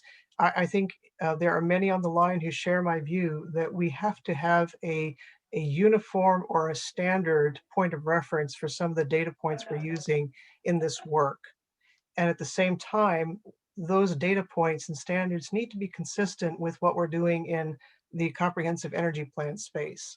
It does not serve anybody for the state of Vermont to be speaking out of two mouths or having two voices on how we measure greenhouse gases, for instance, or emissions or the like. We need to have some uniformity there. And that's what I meant earlier about worrying that there is so much expertise on the line here that we have so much input to give on how to do this well that's derived from many years of experience we've all had in doing this work. And I do at times worry that we are intent on doing it, so well that we don't move forward as quickly as we need to. So I'm going to be quiet now. I just wanted to say I am delighted to support this work, and I'm delighted to put these resources at your disposal. I hope you can respect that the department also has a legal responsibility to get the comprehensive energy plan done. And the timeline is challenging for us, even without the work that we have to do on the Climate Council. So with that, TJ, take it away. You are awesome. Thanks, June, and thanks for in particular using that one talking point that was. You bet. You bet. You are me at my most humble, I guess. There you go. So good morning, everybody. I'm TJ Poor, Director of Efficiency and Energy Resources at the Department of Public Service, and I also co-chair with Leslie Ann the Science and Data Subcommittee for this council. And I have several slides today that are really intended to go into more detail, as June mentioned, orienting the council to the energy plan. Not everybody might know exactly what the origin story of is of the plan and what exactly it is, and what timeline it's on, including some specificity on modeling. So some of you who are at the Science and Data Subcommittee meeting last Wednesday, this will be a little bit of a repeat, but it is slightly different. So pay attention and maybe you'll be able to see the differences. I'm going to try and share my screen now.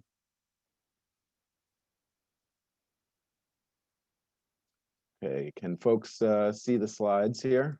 Not yet, TJ. I'm not sure quite what happened there. You got to click on the actual window you want to share. Yeah, it's highlighted. Not sure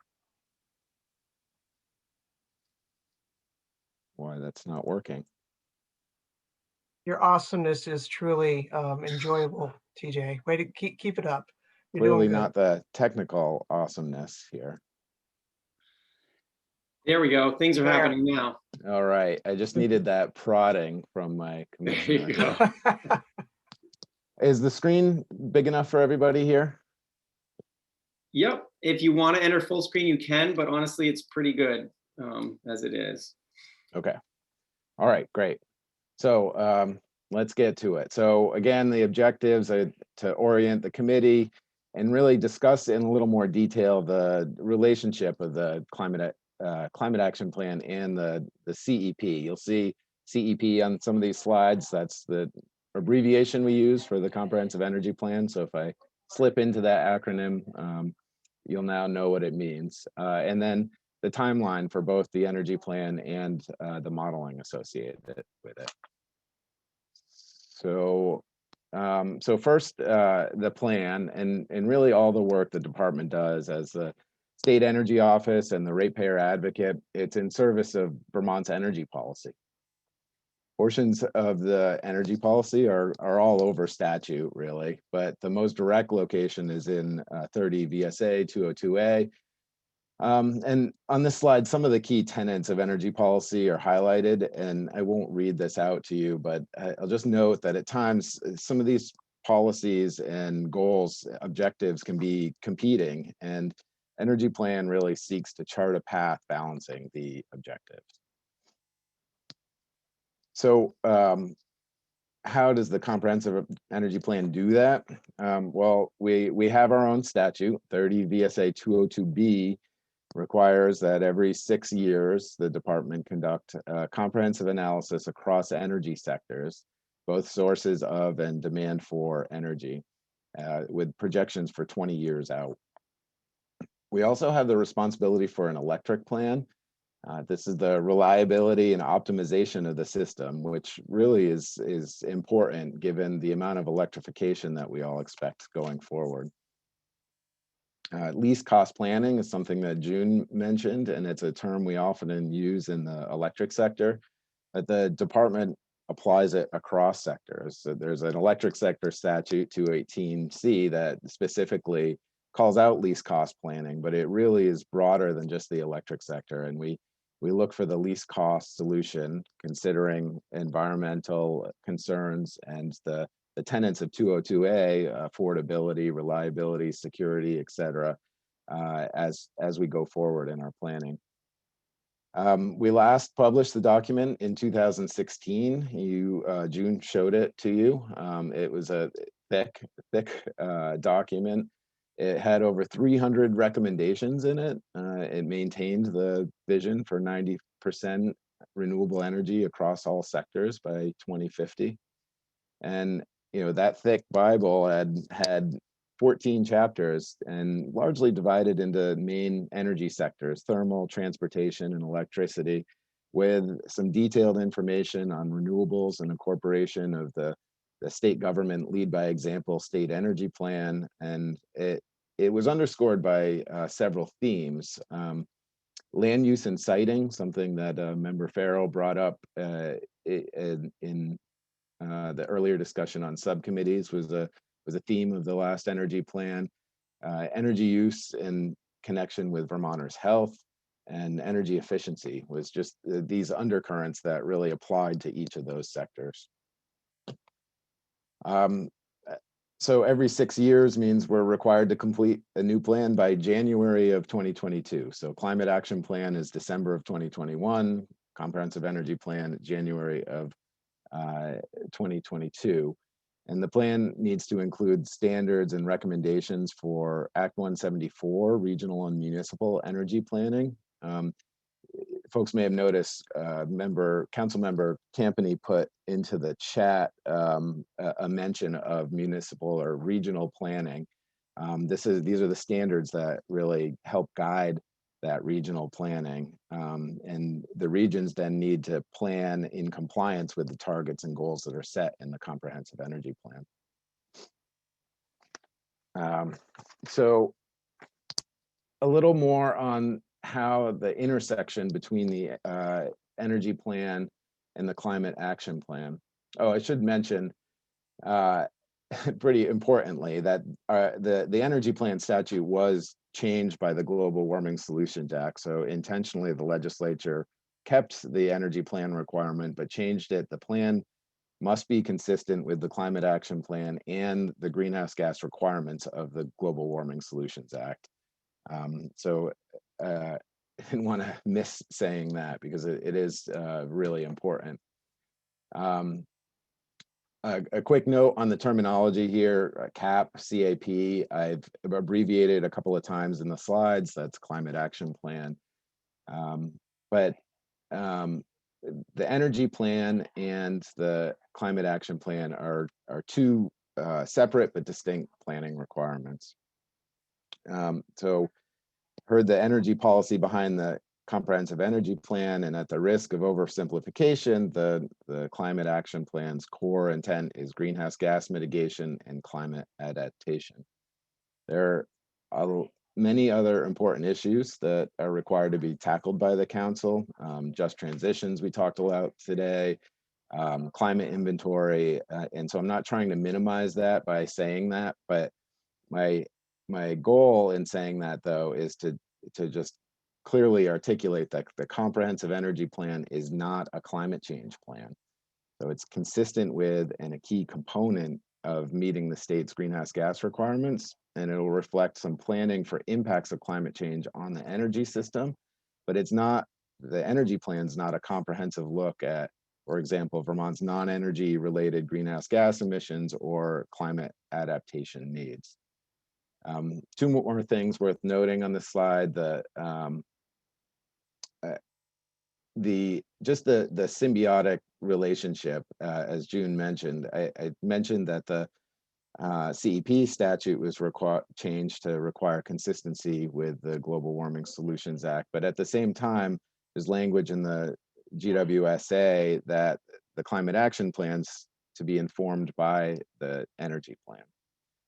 And finally, the two plans are lining up this year, but because of the time frames, if they stay on these time frames, the next time that this will happen is 2033. So they really only overlap in timing once every 12 years. And as Jared mentioned, some of these plans could be updated sooner, but the requirements are of that. So we're kind of in happenstance almost that they're happening at the same time right now. So this next slide here is just really attempting to dig another layer deeper into some of the areas of overlap and distinction between the two plans, and focusing first on the major areas of overlap. The greenhouse gas reduction requirements are the most obvious. In developing mitigation plans, both will need to rely on energy sector analysis, including policy and technology scenarios going forward, both to meet our short-term goals and our long-term targets. They both need to engage stakeholders. Both are critically concerned with equity. I've talked a lot about the energy plan on the right-hand side, but so I won't go further into that, but to highlight a couple of things that the climate action plan is responsible for that the energy plan is not. They include climate adaptation, as I noted earlier, non-energy greenhouse gas emissions, sequestration, and the idea of the carbon budget and net zero, including sequestration, and then a close look at how we track greenhouse gas emissions. Quickly, I just wanted to note what our starting points are. I mentioned our greenhouse gas requirements that the plan must meet, and then also the 90% by 2050 target. But really, they're still just starting points, and modeling that we're going to do and stakeholder input are expected to inform what the vision will be in the new plan. So the schedule, what schedule are we on? We're also on a tight schedule. We have another month to do the energy plan, but we actually started a couple of months ago in December by issuing a public request for information on several key questions that we hope to have inform our modeling work related to policy and technology scenarios for analysis. So we're sorting through the comments we received. We received a few dozen substantive comments on that, and we're pulling out key themes and issues that we should address. And just to be clear, is a much different request for information than what the Climate Council put out, and distinct. We plan to have stakeholder engagement over the next several months, both key selected stakeholders, which we view the Climate Council and some of the subcommittees as key stakeholders to have some iterative feedback, and then also broader engagement in service of a draft energy plan in September and a final in January. Just two more slides here. I want to go into a little more detail about the modeling that we plan to do. And so in partnership with the Air Quality Control Division of the Department of Environmental Conservation, we engaged NESCOM, which is a regional assembly of air emissions regulators, and the Stockholm Environment Institute to conduct modeling for the energy plan and the greenhouse gas mitigation analysis. SEI has sorry, I need to look at the acronym always, the Low Emissions Analysis Platform, or LEAP, which is, it's an integrated scenario-based modeling tool that tracks and estimates energy consumption and production in all sectors of the economy. and it can be used to account for both energy sector and non-energy sector greenhouse gas emission sources and sinks. And it also can be used to analyze emissions of local and regional air pollutants and other climate pollutants, which really helps to get to the co-benefit question of greenhouse gas mitigation. The model can also report energy costs, so estimating the cost of serving our energy needs under both a business as usual and other scenarios. When I say cost, I mean the direct costs and benefits. I'm actually not talking about an econometric REMI type model, for those of you who are familiar with that sort of modeling that shows impacts to gross domestic product or real disposable income, those types of things. That is another piece of work that's planned for the energy plan, but not part of this modeling effort that's already started. LEAP can also be regionalized. In fact, the model was used 5 years ago after our last energy plan as the basis for our regional planning commissions to meet their Act 174 requirements. And so I think most importantly about this model and what was really most attractive to us about it is that I'll just call it an open model, that the model is going to be provided to the state after it's done, along with training for state agencies to continue to have access to and conduct future scenario analysis on our own. So there was some conversation about this iterative, maybe we keep going after the December plan for the Climate Council and do more analysis. This model and this process could be available for that.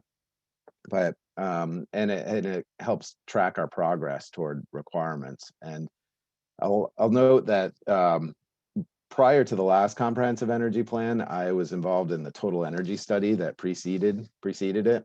And it was a similar modeling effort. We hired an excellent consultant that used what was called the Times Markel model, which was a proprietary model that it probably had a few more bells and whistles, but ultimately it was really a black box that we couldn't use after the study.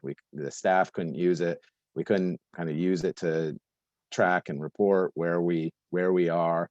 And so the fact that we have this model and the plan for this LEAP model to be this open model that we can use going forward is really, and that we'll gain expertise in running it, was really attractive for the energy plan process.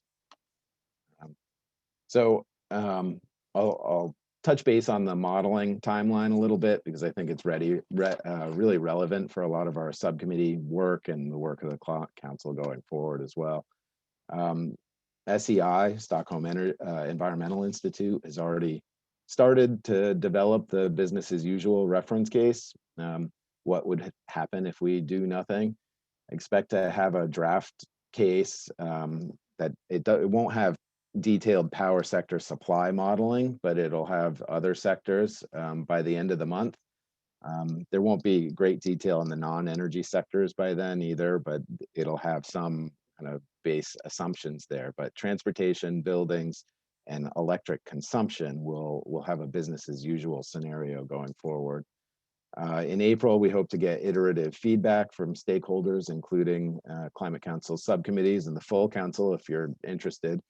The schedule calls for initial scenario that meets our greenhouse gas targets to be completed in May, with more opportunity for stakeholder feedback in May and June, including some broad sectoral specific meetings. And then informed by feedback from stakeholders, development of new scenarios that will ultimately be complete in August with a final technical report in September. And so just circling back to that May timeframe with that one scenario, it'll be a scenario that we can set the parameters of it. I'm hopeful that it can be a cost optimization scenario, but I don't want to promise that.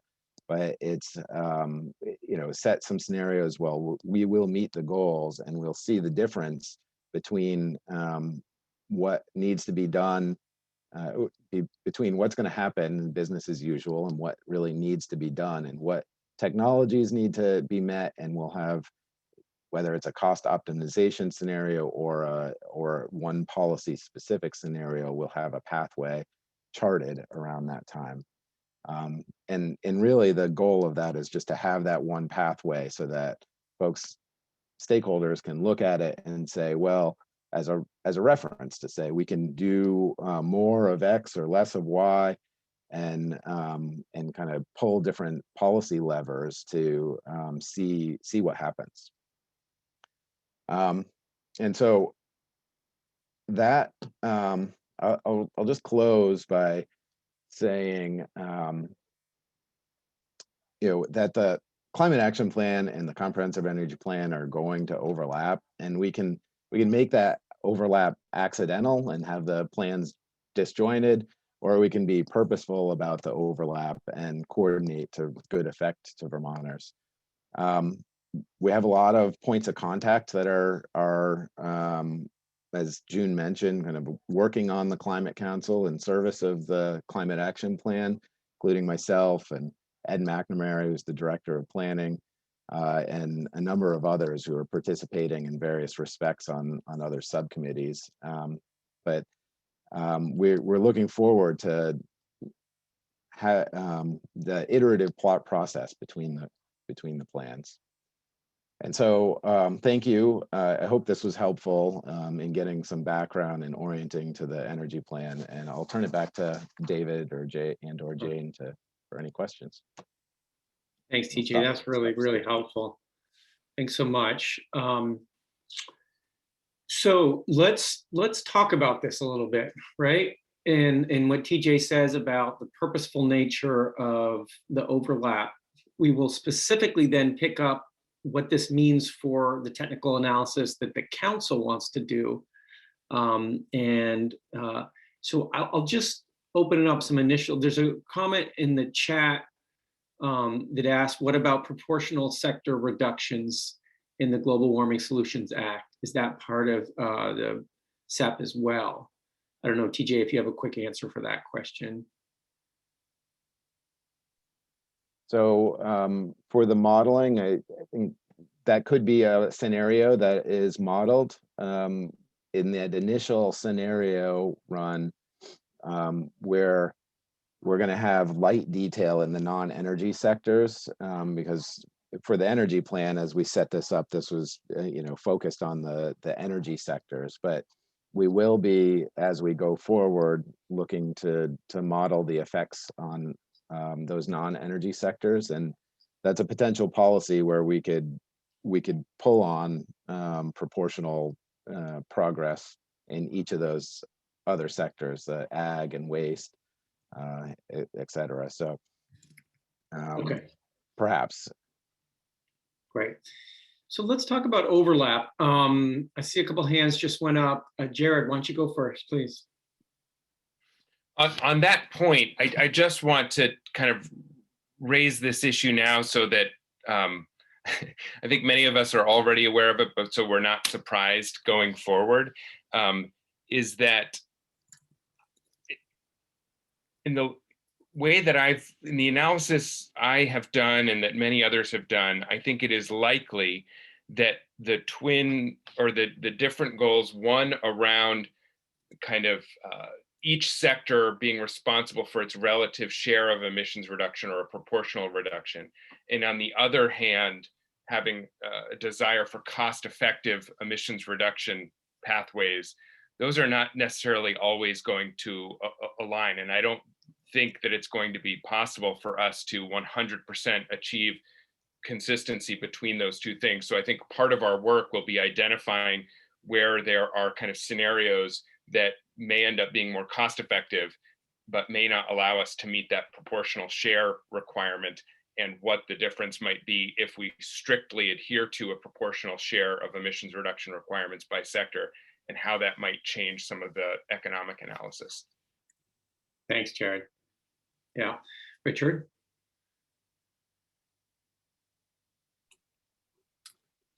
Jared makes a really good point, which I would underscore. I just begin by thanking June and TJ for bringing this to us in such a clear way. The cross-sector mitigation committee, of course, is considering how to work closely with the department. And I'm sure we're going to try our best, all of us, to coordinate the two planning processes. I agree with Jared's point about proportionality and would only add one thing to it. One of the reasons that the legislature, it seems to me, included proportionality in the legislation was that there are some major areas of potential savings on high emission areas, transportation and buildings particularly, where we just haven't made proportional progress or anything close to it. And so to the degree that the comprehensive energy plan can address those two big areas, in concert with our commission or the Climate Council, then terrific. And I assume that's what's going to happen. I'll stop right there. Now, the one question I had for TJ, just on his slides, is that in your Venn diagram, you showed renewable energy development as being part of the CEP, but not part of the Climate Councils. And it seemed to me that that should actually be an area of overlap. Yeah, that could be right. The reason I put it in there was really thinking of the 90% by 2050 goal, 90% renewable by 2050 that we've had, and the focus on renewable energy, whereas the climate action plan is not necessarily focused on renewable energy, but greenhouse gas mitigation. But to your point, I think renewable energy development is one of the Right. mechanisms to get that greenhouse gas reduction. So the phrasing may not in the slide may not have been quite precise enough there to get to this distinction I was trying to draw. But thank you. Great. Okay. Are there other things where we're kind of scratching our heads and saying, well, what's really going to happen here as these two pathways go forward? Are people confused about anything? Jared? We don't necessarily need to go into this now, but I do want to flag this question around the modeling of the non-energy sector emissions, because I recognize in your slides, TJ, that it shows that the LEAP model is capable of doing that, and you've got kind of a placeholder in your timeline for doing that. But I guess one of the questions I have is in terms of the recommended pathways or measures to do that, how are those being generated, and to what degree should those align with or come from the work that ag and ecosystems and cross-sector mitigation would do for that kind of 21% of our emissions that are not coming from the energy sectors? I'd be curious to hear if you have any initial thoughts about that, TJ, but I think it's something that we're going to want to eventually kind of figure out how those pieces fit together. Yeah, I think this is an area that the energy plan could really leverage the Climate Council, honestly, to help materialize policies there, and then the Climate Council could leverage the energy plan in that we have access to this model. It's in the scope of work to include it in the modeling, and so this is kind of the symbiotic relationship is that the data, we'll probably get into this in the science and data subcommittee, but the data in those sectors is probably not as clear as it is in some of the other energy sectors. And so, we're better identifying the gaps, better identifying what we do have for data, and then incorporating it into this model to provide some results for that are helpful for both plans, I think, is a big opportunity. Okay. Great. Are there other things where we're having these reactions? Yeah, Joanna, please go ahead. Sorry, Sue raised her hand first. Oh. So I'll defer to Sue. Okay, sorry about that. Sue, go ahead. Thank you, Joey. My I think the key area, I like the idea of leveraging each other. The public engagement process, I think I would love to figure out how we on our Just Transitions group understand the timing and process that is being set forward for the CEP, so that we can build upon it, and also maybe the CEP could benefit from, you know, the, I guess, wider audiences that we are trying to engage proactively and very quickly. So I know we're talking, we are meeting, our subcommittee is meeting with the firm. I think it's called Climate Access, that's the name of it, on the 1st of April. So maybe someone from CEP, maybe it's UTJ, might want to join. And I think it'd be an important, productive part of the conversation. Thanks. I think that would be great. We'd love to benefit. I also think it would be challenging for I'm going to use the public really generally, but even all sectors to, you know, be receiving signals about the energy plan and the climate action plan kind of separately. It could be very confusing to those of us who are not doing this every day. So I would very much appreciate, and the department would very much appreciate, the opportunity to coordinate on public outreach. Nice. Thanks, TJ. All right, Joanna, please. Thanks. I appreciate that. If Jane wants to speak to this, I want to just I want to go a little tangential. So I don't know if you want to. Yeah, thanks, Joey. I do just want to speak to this exact thing that Sue just brought up, and just highlight that slide that TJ showed shows a number of spots where the two plans come together and could come together in a coordinated fashion. We're going to sort of shift this conversation when we're done about the comprehensive energy plan to speak specifically about the technical analyses and try to come to an agreement on how we approach that coordination between the two today.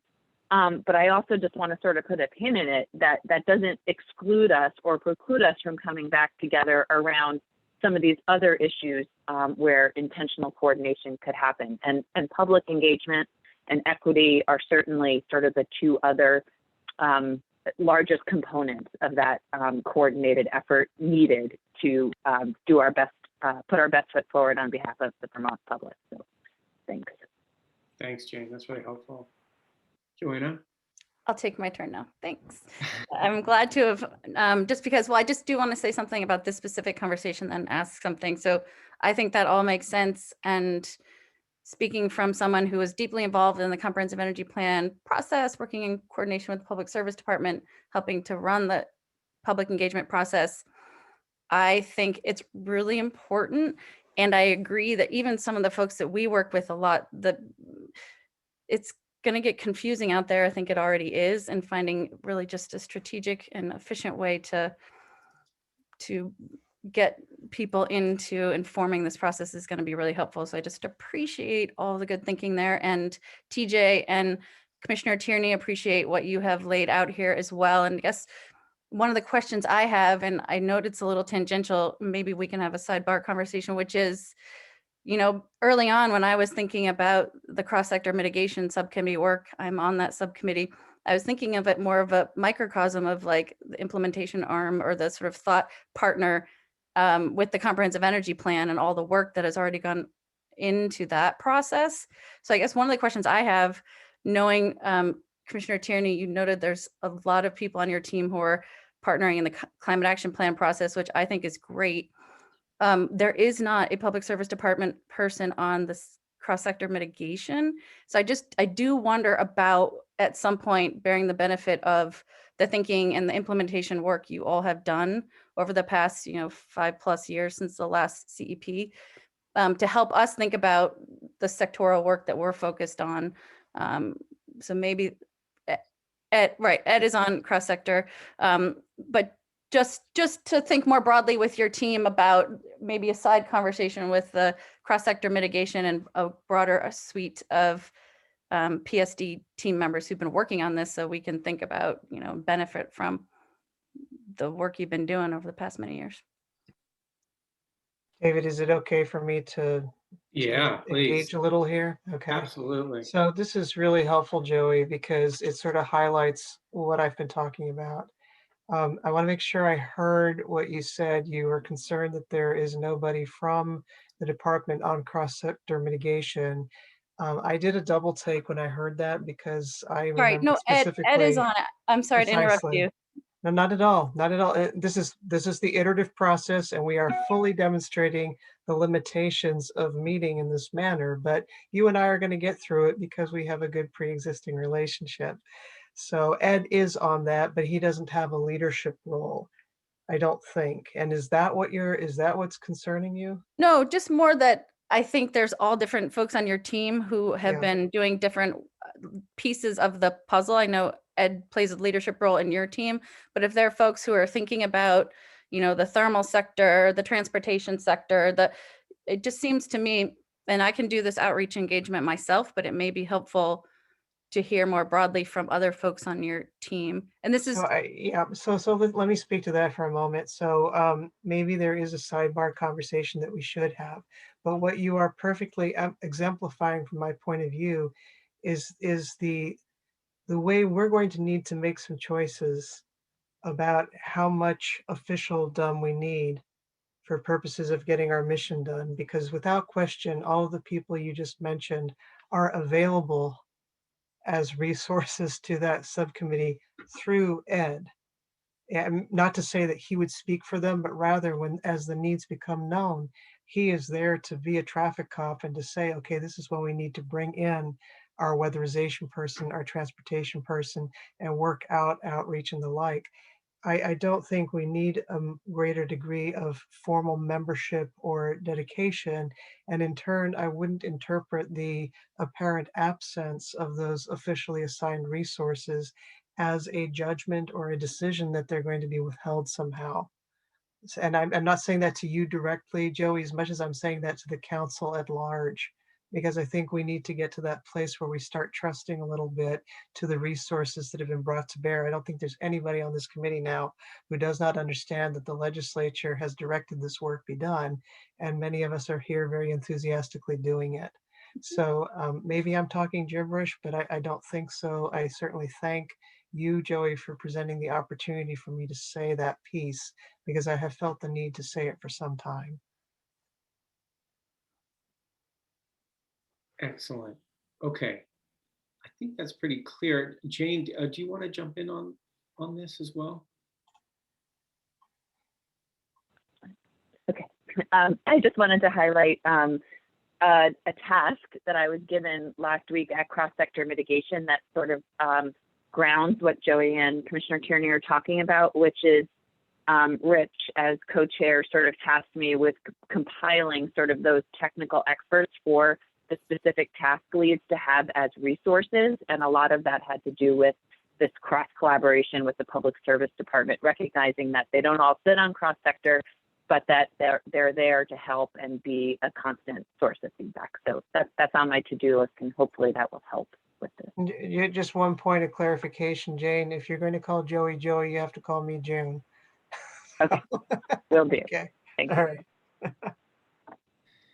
That's my perennial challenge too. Okay. All right. This is really helpful. Are there other things that would be helpful to bring up to tease this stuff out? What's kind of what we're sitting on, but we're not totally sure. I mean, this is a good opportunity to just talk about that for one more second, and then let's pivot into the RFP and the technical assistance. Anything else that's, comes to mind as we're talking about these two processes? Okay. Great. Okay, so let's take the natural extension of this conversation and talk about technical services and technical support. And Jane, I can't remember, do you want to present a few things, or you just want to lay this out?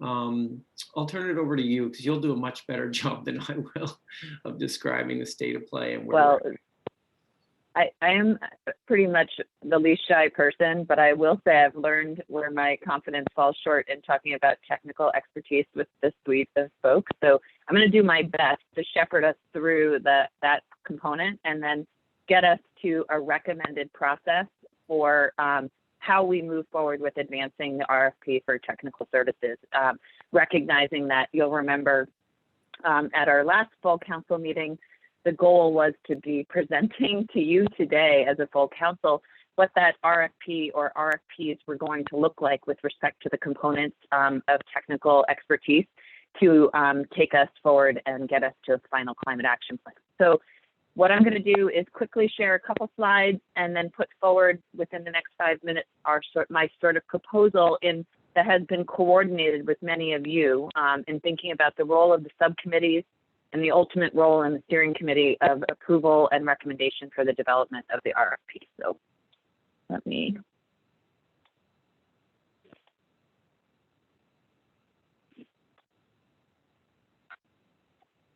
Give me 1 sec as it moves to full screen. It seems to take so much time. Here we go.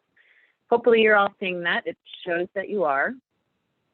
So many of you I will remember and were offered the chance to help influence the development of an RFI that went out from the Agency of Natural Resources before I was hired and led by Billy Koster, who's the co-chair of Ag and Ecosystems and with us today. So feel free to chime in if I mess this up at all, Billy. But this went out in February 1st, so already a little bit behind the RFI that went out on behalf of the Comprehensive Energy Plan. But this was sort of the best foot forward of our understanding of what we were going to need with respect to contractual services to get the work done and develop recommendations moving forward for the Climate Action Plan. There were 8 components.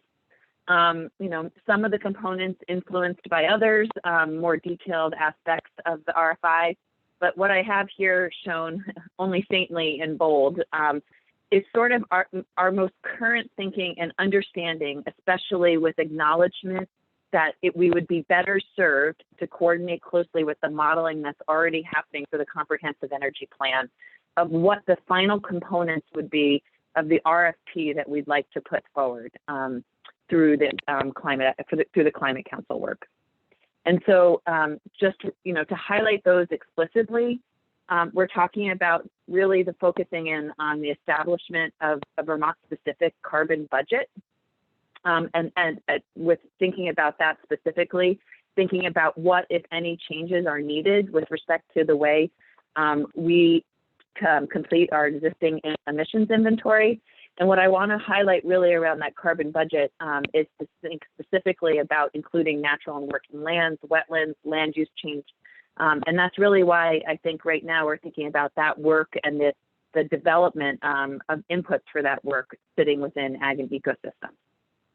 Moving from that, we're really thinking about how we advance and think about the identification and implementation of policy mechanisms informed by the model of existing and proposed emission control scenarios.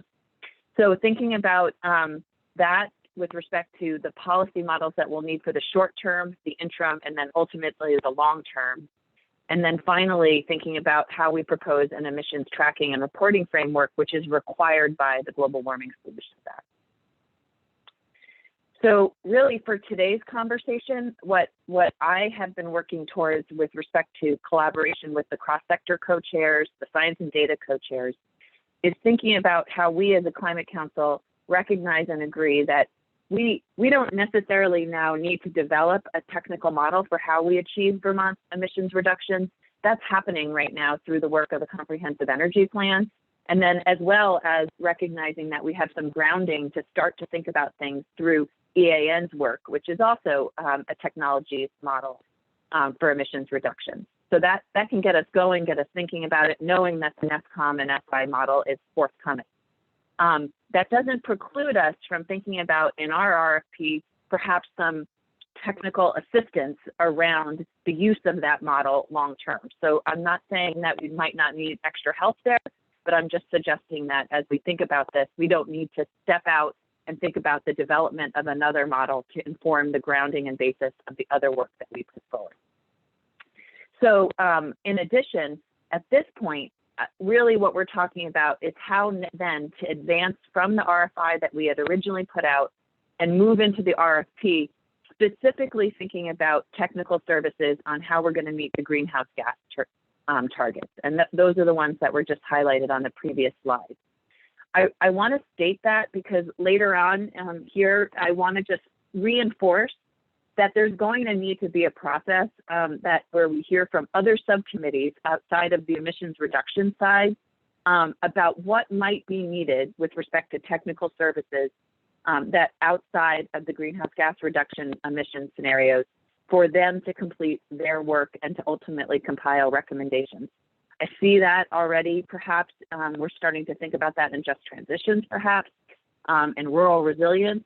Perhaps there's not the bandwidth to develop everything that's laid out in their subcommittee charge in-house. But that's not to say that's what we're trying to do right now. This first RFP is really around the greenhouse gas target.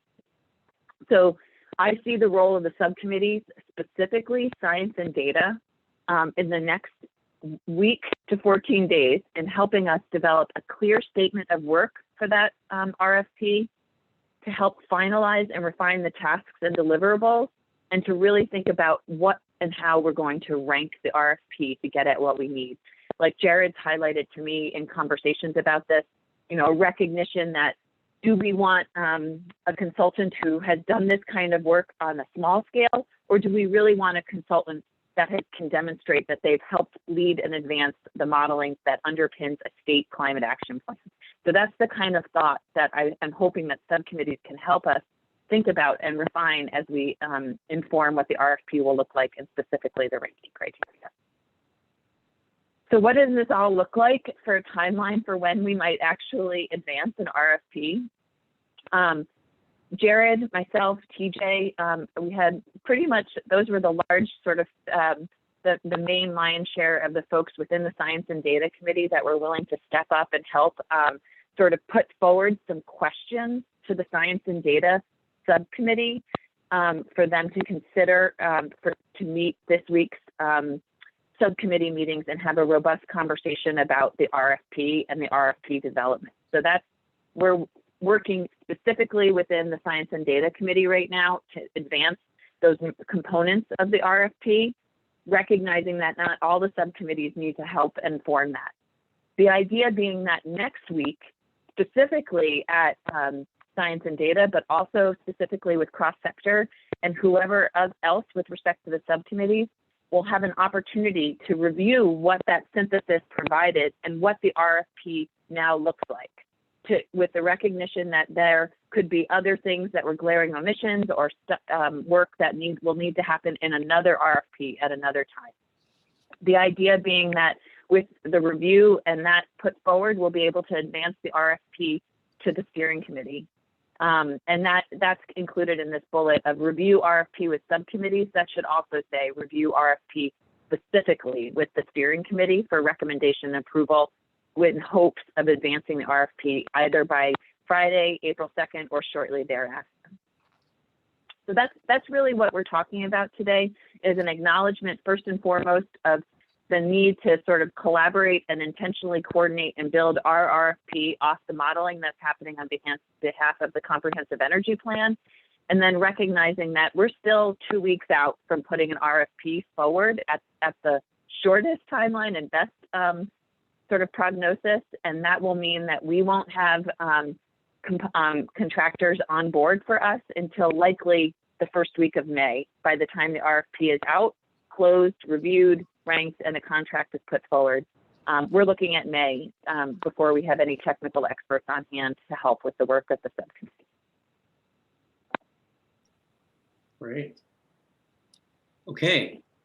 So as Jane describes, this first round of the RFP is specifically around the reduction, carbon emissions reductions. That does not preclude that there's another round about other analyses that are relevant for other subcommittees. Richard, comments on this? Well, I have a question and a comment. I'll start with a comment first. That you just described or listed the development of the social cost of carbon as an element in the modeling. And, you know, I get it that that's useful information, but, you know, a world of research has been done on this. It just seems to me that we might just, the task might just be, look at the available models and choose one. Maybe somebody has a comment on that, you know. The comment is that Jared had the same comment to me already, and that's where we've been starting to think too, more of a lit review. I mean, I think paying somebody to develop a new social cost of carbon is, you know, beyond what we need to do, frankly. Second, quite explicitly, your slide states that we need to agree that the council does not need to develop a technical model of how to achieve. I just want to make sure I understand that, because of course we are obliged by the statute to come up with a set of policies that would achieve the greenhouse gas reductions. And we're obliged to model the impacts of those policies. I get it that we don't need to separately duplicate the work that the department's doing on the energy plan. But it seems to me that at least, I'm just trying to clarify your language. We do need to develop a set of policies which will become a plan to accomplish that.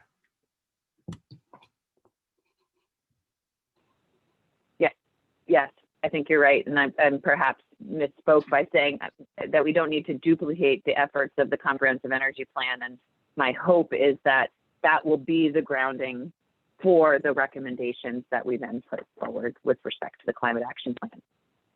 Go ahead. Go ahead, June. I just want to clarify something with Richard. Richard, are you getting at a clarification point around whether we have to develop separate modeling or separate policies? It's not clear to me, because I think we all agree that the policies, the Climate Action Commission has to develop policies, no question.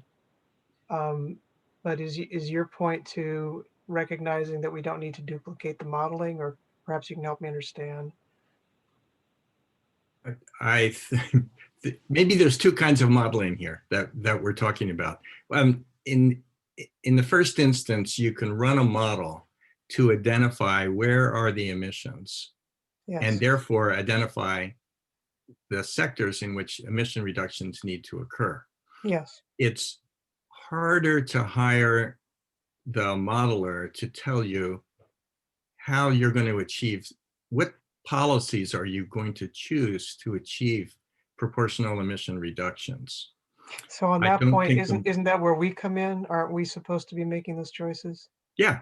So yeah, okay, all right. Both the department and the council will then apply judgment to that data. Yeah. And it's, in other words, the model doesn't spit out the answers, the model spits out the problem, and we apply judgment to it. Right. And so we're in agreement. Okay, perfect. That's, I love those days. Excellent. All right. First we've got Jared and then Chris. Yeah, I just want to underline, I think, and hopefully kind of help wrap, put some, come to a conclusion on that last part of the discussion. As I understand it, there's really two types of modeling. On the one hand is the technical kind of pathways for emissions reduction by sector, by technology, by behavior, by best practice that I think is really well understood. Then I think there's another set of modeling that's like policy scenario modeling that is the effort to try to say, okay, if we know we're here on emissions and we need to get to here and we've identified these technology and best practice pathways, what are the policy, programmatic, regulatory levers that help us get from here to here, or if we think business as usual is going to get us here, from here to here. And I think that all I hear Jane suggesting, and what I agree with, is that if we're already going to have a technical model on the emissions reduction kind of technologies, best practices, measures through the CEP, that's also what EAN has been developing. I know that a lot of the inputs and assumptions that we gathered are being utilized by that modeling effort, and we'll review it. I think that the gap, though, the thing that we'll need to focus on as a council going forward is that next level modeling around policy scenarios, around some of the economic assessment, and some of the further assessment. But I don't want folks to think that that we're starting from ground zero, or that there's a big gap in knowledge about kind of how do we actually reduce emissions. I think that's pretty well been captured and researched and put forward in modeling scenarios already. June, you want to quickly respond to that? I just want to make sure I understand. Jared, are you using modeling here in the technical sense, or are you using modeling in the sense of truth grounding, or gaming out scenarios using our judgment, as Rich and I just discussed? Because to me, they're two very different things, and I just want to make sure I'm understanding what you're saying. Are we looking to a consultant to model those judgments for us, or to verify the judgments that we're making? Or are we looking for a model who's actually a contractor who's actually going to do that thinking for us? No, I think primarily the former. Okay, thank you. That's very helpful. Great. Chris? There's just a notion. I'm wondering if it would be worth including in the RFP,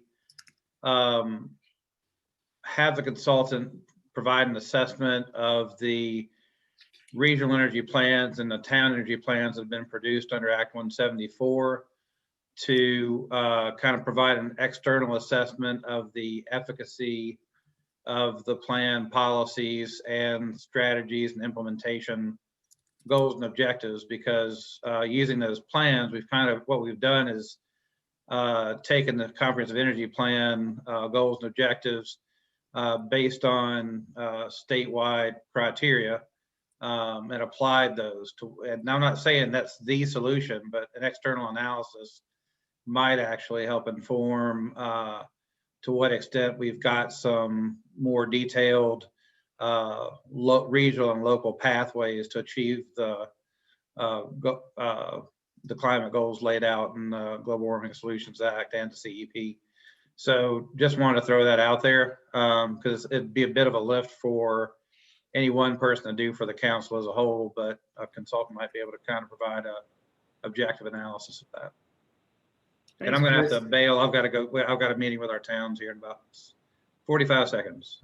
Okay, thanks, Chris, for that. And can anybody follow up on Chris's suggestion there and how that fits into the way the conversations have happened so far with the science and data and with TJ? I guess I'm curious. We have not discussed that specifically, but I'm curious about how that, and maybe this is just an off-camera conversation with TJ about sort of what the business as usual model, sort of like what the granularity of that model is, and if it gets down to sort of the town level of planning. Yeah, so right now it's statewide, and that we're hoping to bring it down to a more regionalized basis, a sub-state basis. And part of how well we can do that depends on the data that's available locally. A lot of it is hard to translate into, regional planning commission areas are kind of cross county and cross town sometimes. Well, I think most towns are in one, but counties are overlapped. Commissions overlap different counties. And so there's some challenges there. And then there's just some data that we don't have on a local level. And so taking the model will be able to take the state data and proportion it out, and then we're trying to structure it in a way that we can replace those proportions with good data where we have it. It doesn't get to Chris's question of the efficacy of kind of the plans that are in place now and whether there's something better that can be done or more guidance for them. It doesn't speak to that question, I don't think. Okay. So it sounds like that would be something to take forward. Take care, Chris, or jump in if you need. Yeah. It sounds like that may be something that this RFP could help provide information on, whether it's that efficacy question or whether it would help TJ, your team, pull in regional data. I don't know. I'm thinking aloud, but. Right. I think it could help. One of the tasks of the Science and Data Subcommittee is to identify gaps in data that we have, and we kind of know some of them. And I think that may be able to pull in a little bit. I'm wary of kind of tackling that, which, you know, the efficacy of plans, which may be beyond the scope of what we can accomplish in a short time period. Okay, good. Billy, please go ahead. Yeah, I just wanted to add, my understanding is that as part of the comprehensive energy plan, there is going to be a look at the regional and municipal guidance for energy siting, the Act 174 work that Chris talked about. So I think there's going to be some analysis of its efficacy and how it should be adjusted moving forward. So that modeling task might be something for a later iteration of the plan after we have a few more years under our belt of that plan being in place. Since Chris had to leave, I'll try to echo where I think he would have commented back on that, which is that we're looking at how to ensure that those local and regional energy plans don't just receive guidance from the climate action plan and the comprehensive energy plan, but how those plans can be used to feed up and provide guidance to the statewide plans on actions and implementation ideas. Okay. Sue? I don't know. I'm not well versed in modeling. I barely can hold the distinction between the science modeling and the policy modeling. But what I'm wondering, I sort of think of as a gap here, and I don't know that it belongs in this RFP process, or it's sort of a pin for later, but I brought up earlier the mapping and sort of the analysis that policy decisions, how they impact different sectors, especially marginalized communities, differently. The disproportionate burdens that low-income people already carry, whether it's energy burdens, costs of many other elements. So I don't know where that fits and when, but I want to put it out there as something that's a gap that we don't yet have a lens or a way of really looking, I think, systematically at that. It may be EAN, you guys are thinking about that, Jared, but I just wanted to articulate it. Thanks. Thanks, Sue. For folks who've been working on these conversations, is that part of this round or is that part of round 2? Well, I would suggest that it's part of round 2, and I would just also offer that, you know, like the comprehensive energy plan, there are other initiatives happening right now, and especially within Agency of Natural Resources, there diversity, equity, inclusion work that's happening specifically within the Department of Environmental Conservation, and you know, Commissioner Walk is on the call too, but there is a mapping tool component of the RFP that is part of that work. And I've been, you know, not well versed enough to sort of speak to that in detail with the Just Transitions Committee, but I've been trying to put a pin in it to know that there needs to be a coordination component between that RFP and that work and the Just Transitions work of this Climate Council. So there are, you know, multiple efforts ongoing that have points in with the public around communication that we're going to really need to be thoughtful and intentional about. And I'm hoping that contract can bring some resources to bear as well with respect to the mapping component that should happen for this work. Thanks. Okay. All right, folks. So what we have in our notes so far for this section around the RFP is, first of all, cost of carbon, that's a lit review. Let's not go reinventing the wheel there. On the modeling issue, we talked about those different kinds of modeling and being aligned that the comprehensive energy plan modeling is the basis for our sort of technical monitoring of emissions reductions pathways, and that there's additional modeling, as Jared tried to explain, around understanding policy scenarios and other types of assessment that helps with the judgment that we apply to those economic pathways that can come out of the LEAP modeling. There was a question about how to handle the regional energy plans and strategies, and whether there's something to be done in this RFP about that.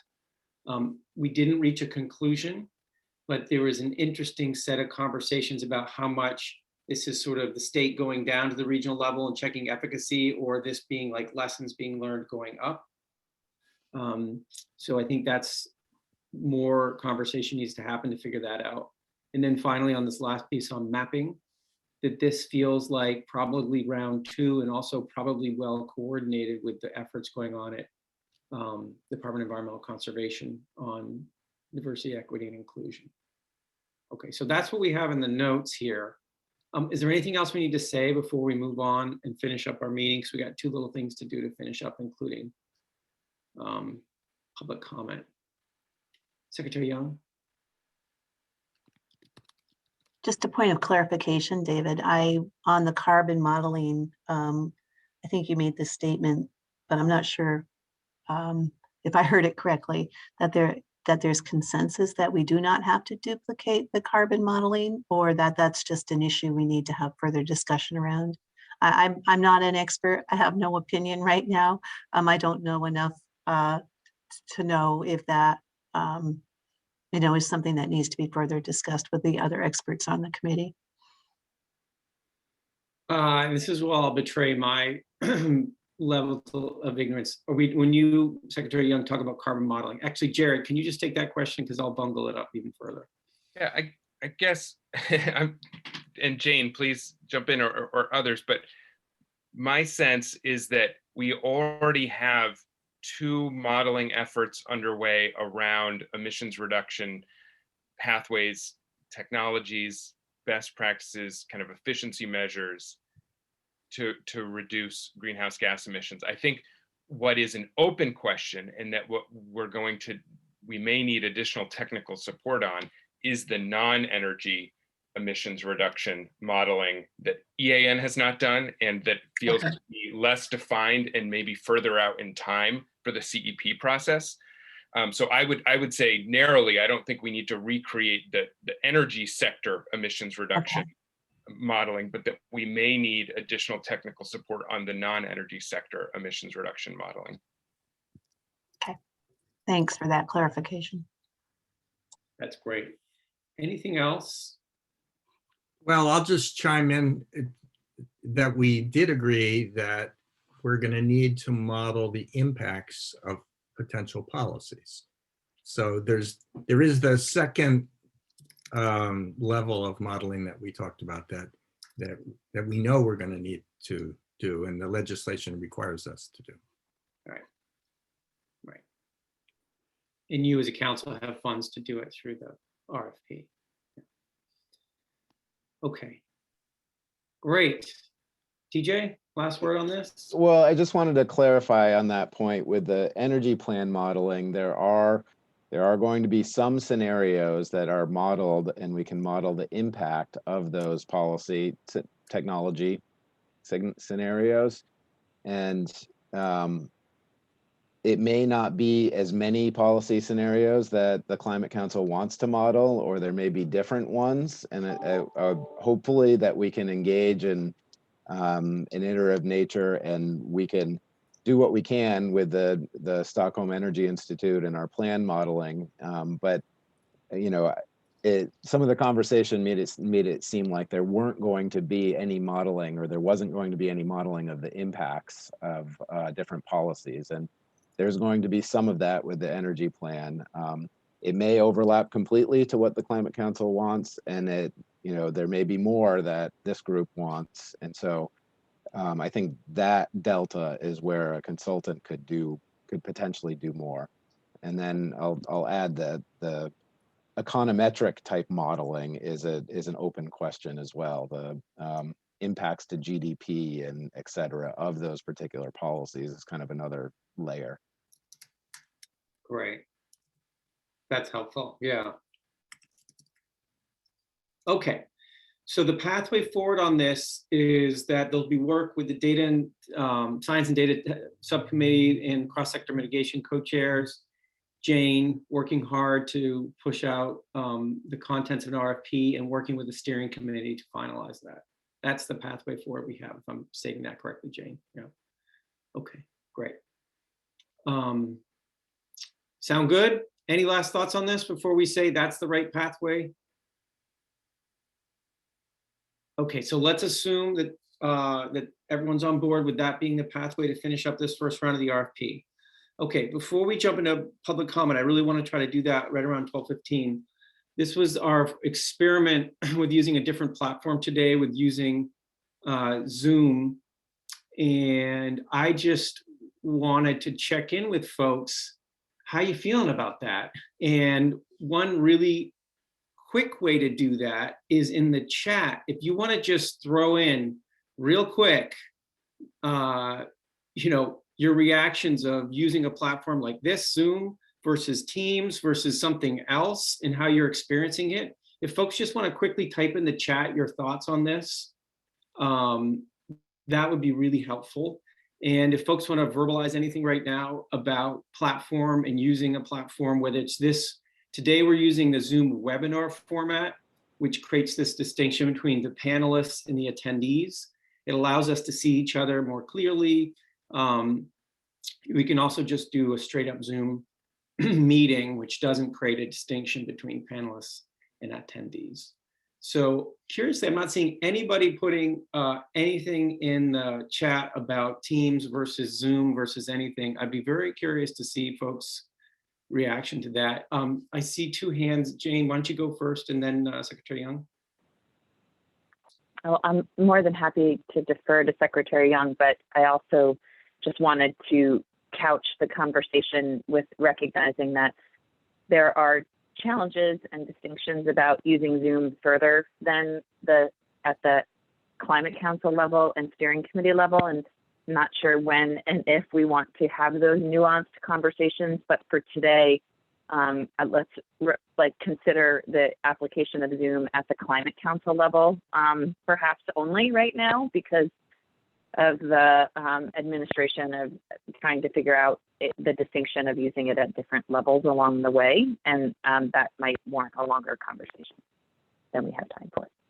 Okay, so there may be, because of the nature of what the state has to do around Zoom, that doing a full switch into the subcommittees on Zoom has a larger question, is what you're saying, Jane. Yeah, okay, great. Is that what you were gonna say as well, Secretary Young? I saw you dropped your hand. Or go ahead, please. No, and this can wait until you transition over to public comment, but I guess I don't have a clear understanding when you say you've separated out the two. Yep, absolutely. Yeah, I'm happy to explain that a little bit further. Yep. Okay. So far in the chat, I've just been seeing enthusiasm about doing it this way for you all meetings. Just so everybody understands, Zoom has two different, into Secretary Young's question, Zoom has two different modalities. We're using one today called a Zoom webinar. And what happens is, if you get a specific invite to this webinar, as you all as Climate Council members did and the co-chairs, we see each other, we're on screen, we all have access to the chat. Everybody else, the public who's joining us today, are called attendees, and they see everything, but we don't see their video, and we've chosen in a chat setting where they don't have access to the chat. So it provides this ability when you have bigger groups that the committee itself or the council itself can sort of feel like you're at the front table and everybody else is with you but observing. A Zoom meeting doesn't make that distinction. And for instance, if we want to pivot now, but just to be clear, does someone want to push back with this idea of shifting the council meetings over to this format from now on? Does anyone want to push back on that? Because I'm happy to hear concerns, because we all have slightly different preferences on platforms. Secretary Young? I'm not pushing back, but I do want to understand what the public involvement looks like once we get to the comment period, because we've spent a lot of time talking about public involvement in this process. And so when you're ready and when you're ready to switch. Great. Okay, so let's use that as a pivot to do some public comment in our public comment period. So I'm going to ask two things. One, I'll ask Cameron if you can switch the chat function over, that everyone can chat, whether you're an attendee or a panelist, if you're observing today or part of the council. And then I'll ask folks who are observing today, if you'd like to make a public comment, go ahead and raise your hand, just like Donna Laban just did, and I will bring you up. And so, for instance, Donna, please go ahead and unmute yourself, and you're free to make a comment. Yes, thank you. I appreciate this very last piece of conversation too, because I'm sort of used to making comments during the meetings, and I've had to restrain myself this time. That's probably good in some respects. But anyway, I wanted to thank Abby Corsi for making the comment about not leaving out the public input process, and wanted to make a suggestion that perhaps, particularly with shareholders who are aware of what's going on with the Climate Council, that it perhaps would be good to have some earlier public input, before, well, after a number of measures are proposed, an outline of what kind of global or after a number of measures are proposed, kind of get stakeholders' input on that, particularly stakeholders that have organizations that kind of represent larger groups of people, perhaps even have, stakeholder meetings with some of those organizations by various members of the council to spread the work out a little bit better. Because I think that there are some things that those stakeholders have a lot of concerns about, and particularly, if particularly around the areas of transparency. I think there's a lot of concern that implementing programs, if there's a lack of transparency on how money is being spent or how programs are benefiting certain organizations or certain entities over others, I think people want to have a chance to speak out about those things.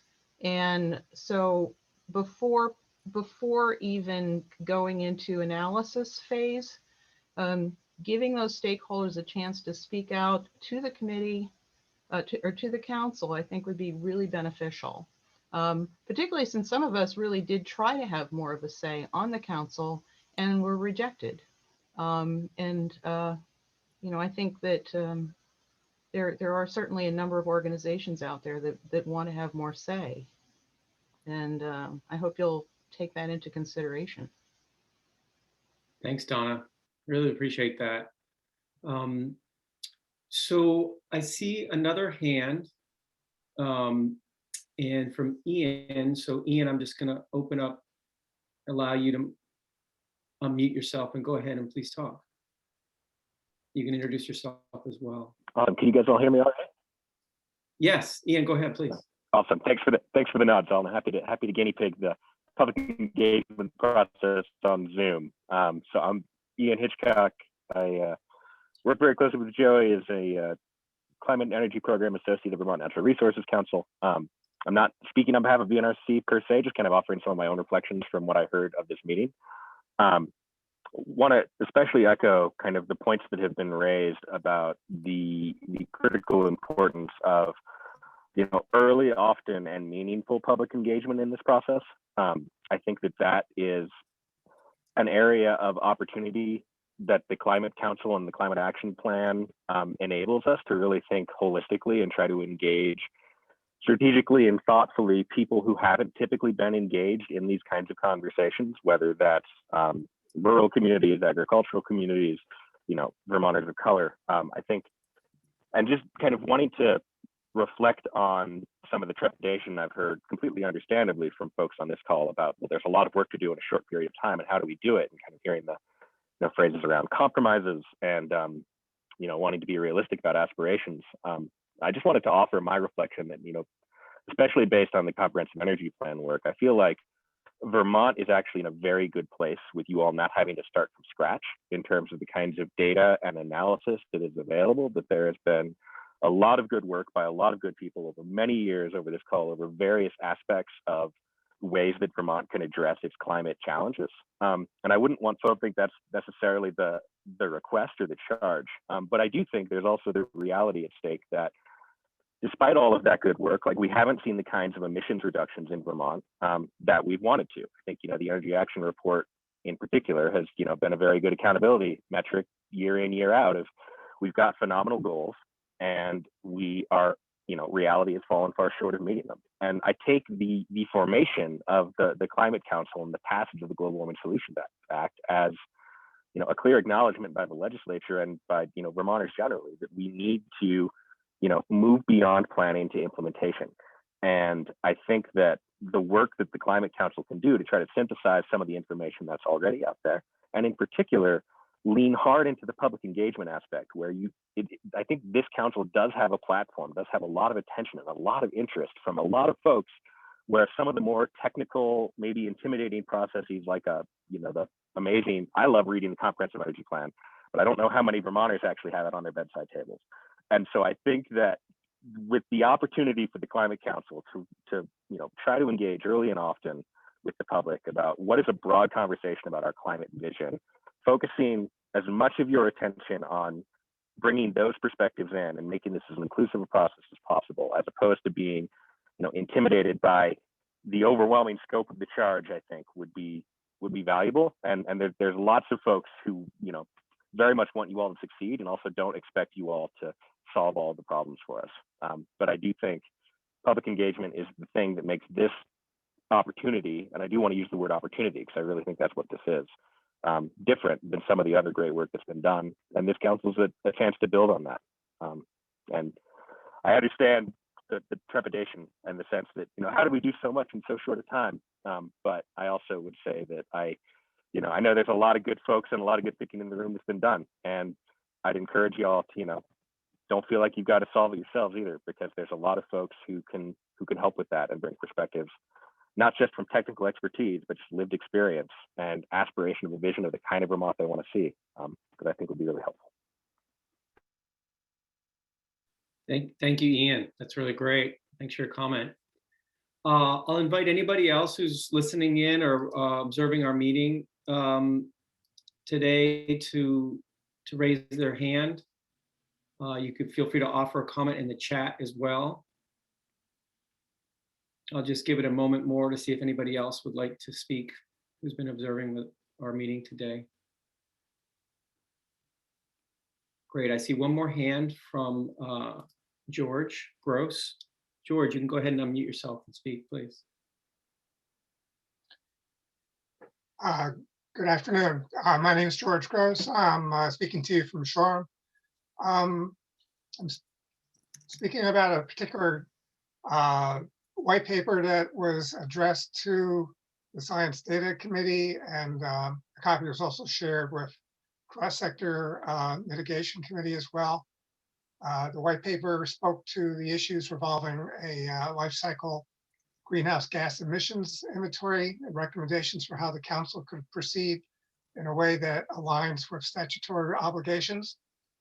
Earlier, Ms. Turney spoke to that issue and seemed to suggest that the incumbent methods that are being used were adequate to address that. I respectfully disagree.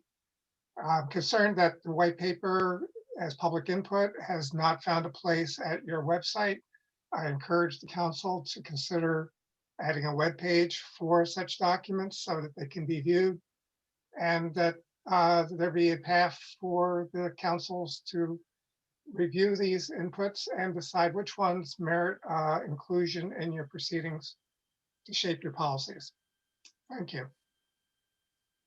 Thank you, George, for that. And also, I invite you, if you want to throw in a chat, a link to that white paper, if you have it linked, if it's online somewhere. Certainly, if Okay. you want to throw it in the chat, that'd be welcome. It was addressed to the chairs of the Science Data Committee, and it's my understanding they have distributed to other members of their committee and perhaps others in other committees. I'm not sure if it's moved to anywhere else. I was also aware from TJ that he had made a statement that it was going to be posted at your website as by the end of this past week. As far as I'm aware, it's not there yet. Okay. All right. Thanks for that comment. Jane, I see your hands up. Do you want to comment on something? I just wanted to comment for the benefit of the council and the public that we are working really hard on a public portal. We're actually meeting with ABS this afternoon and hope to have that live soon so that the public can, at their will, support and provide comments to the Climate Council. So that's forthcoming and should be live soon. So thank you. Great. Thanks, Jane. Okay. All right. I'm not seeing additional hands in among folks who are attending. So thanks. With that, we'll close off the public comment part of this meeting. I've been paying attention to the chat as well, and I'm glad, Sophia, that you made a mention there. And I know that we wanted to recognize this is probably your last meeting. Let me turn it over to Secretary Young. That may be why you put your hand up, or maybe not. That is definitely why I put my hand up. I didn't want us to close out without publicly thanking Sophia as a council for her work, her willingness to step up, to be the youth voice on the council. I think it's been very energizing. It's just a great positive attitude that you've brought to all of us. You've encouraged us, and I have really welcomed that. And we're going to miss you, and we wish you the best of luck. And I hope you do find time in your busy life ahead to drop in on the council and say hi to us, you know, as we do our work, and give us more encouragement. So thank you very much, Sophia. Absolutely. Bravo. Thank you. And it's like I said, yeah. Can you guys hear me? Yeah, go ahead, Sophia, please. Oh, okay. I wasn't sure. Sorry, my connection is wrong. I just want to say thank you so much. It's been a pleasure and an honor to know you as groups and as individuals. And I wish you all the best of luck. I will definitely stay in touch and listen in. Yeah, I just busy and a lot of work, amazing. Thank you. Thanks, Sophia. You do have, your audio is a little bit scratchy today, but thanks so much. And everybody seems extremely appreciative of the work you've done to date on the council. Okay, so let's try to finish up here. Next steps, we've named a bunch of next steps as we've gone along. You know, Jane's got a lot. They sort of, most of them fell right on Jane. And we will be following up with you on those. Secretary Young, would you like to do anything else around next steps before we finish up today? No, I think your notes reflect mine, which is there's a lot for Jane to do, but really, you know, in all seriousness, I just heard a lot today about overlaps. And then I started to hear near at the end of the meeting as we were talking about overlaps with other programs, not overlaps of perhaps mission, but also overlaps with other ongoing programs such as the CEP, such as equity work done at DEC. I kind of feel like that latter part is starting to build the inventory of the work that's being done around these issues. And so I hope that we can continue to identify those. In that, I think the first step is that for this coming week, Jane was going to meet with subcommittees and try to give the steering committee a robust list of where you see the overlaps and just your goals and statutory charge. The steering committee will be meeting, if I'm not wrong, on We've changed our regular meeting from Mondays, I believe, to Thursdays at 2 or 3 p.m.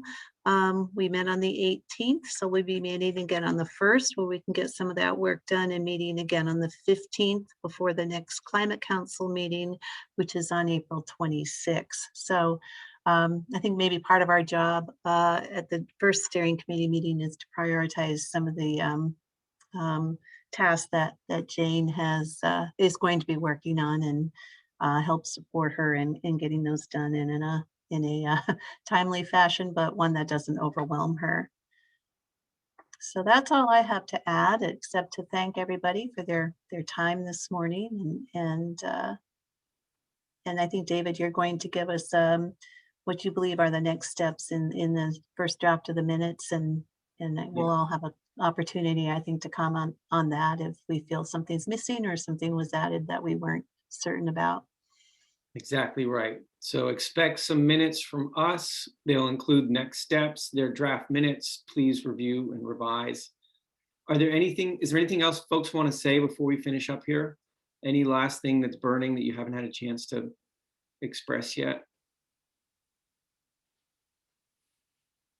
Okay, great. All right, folks. Wow, we covered a lot of terrain. Thanks for hanging in there. Boy, 4 hours on Zoom or any platform's terrible, but we did it. Look forward to engaging with you through the subcommittees and seeing you in this process. Take care. Have a great day, everybody. We'll be in touch soon.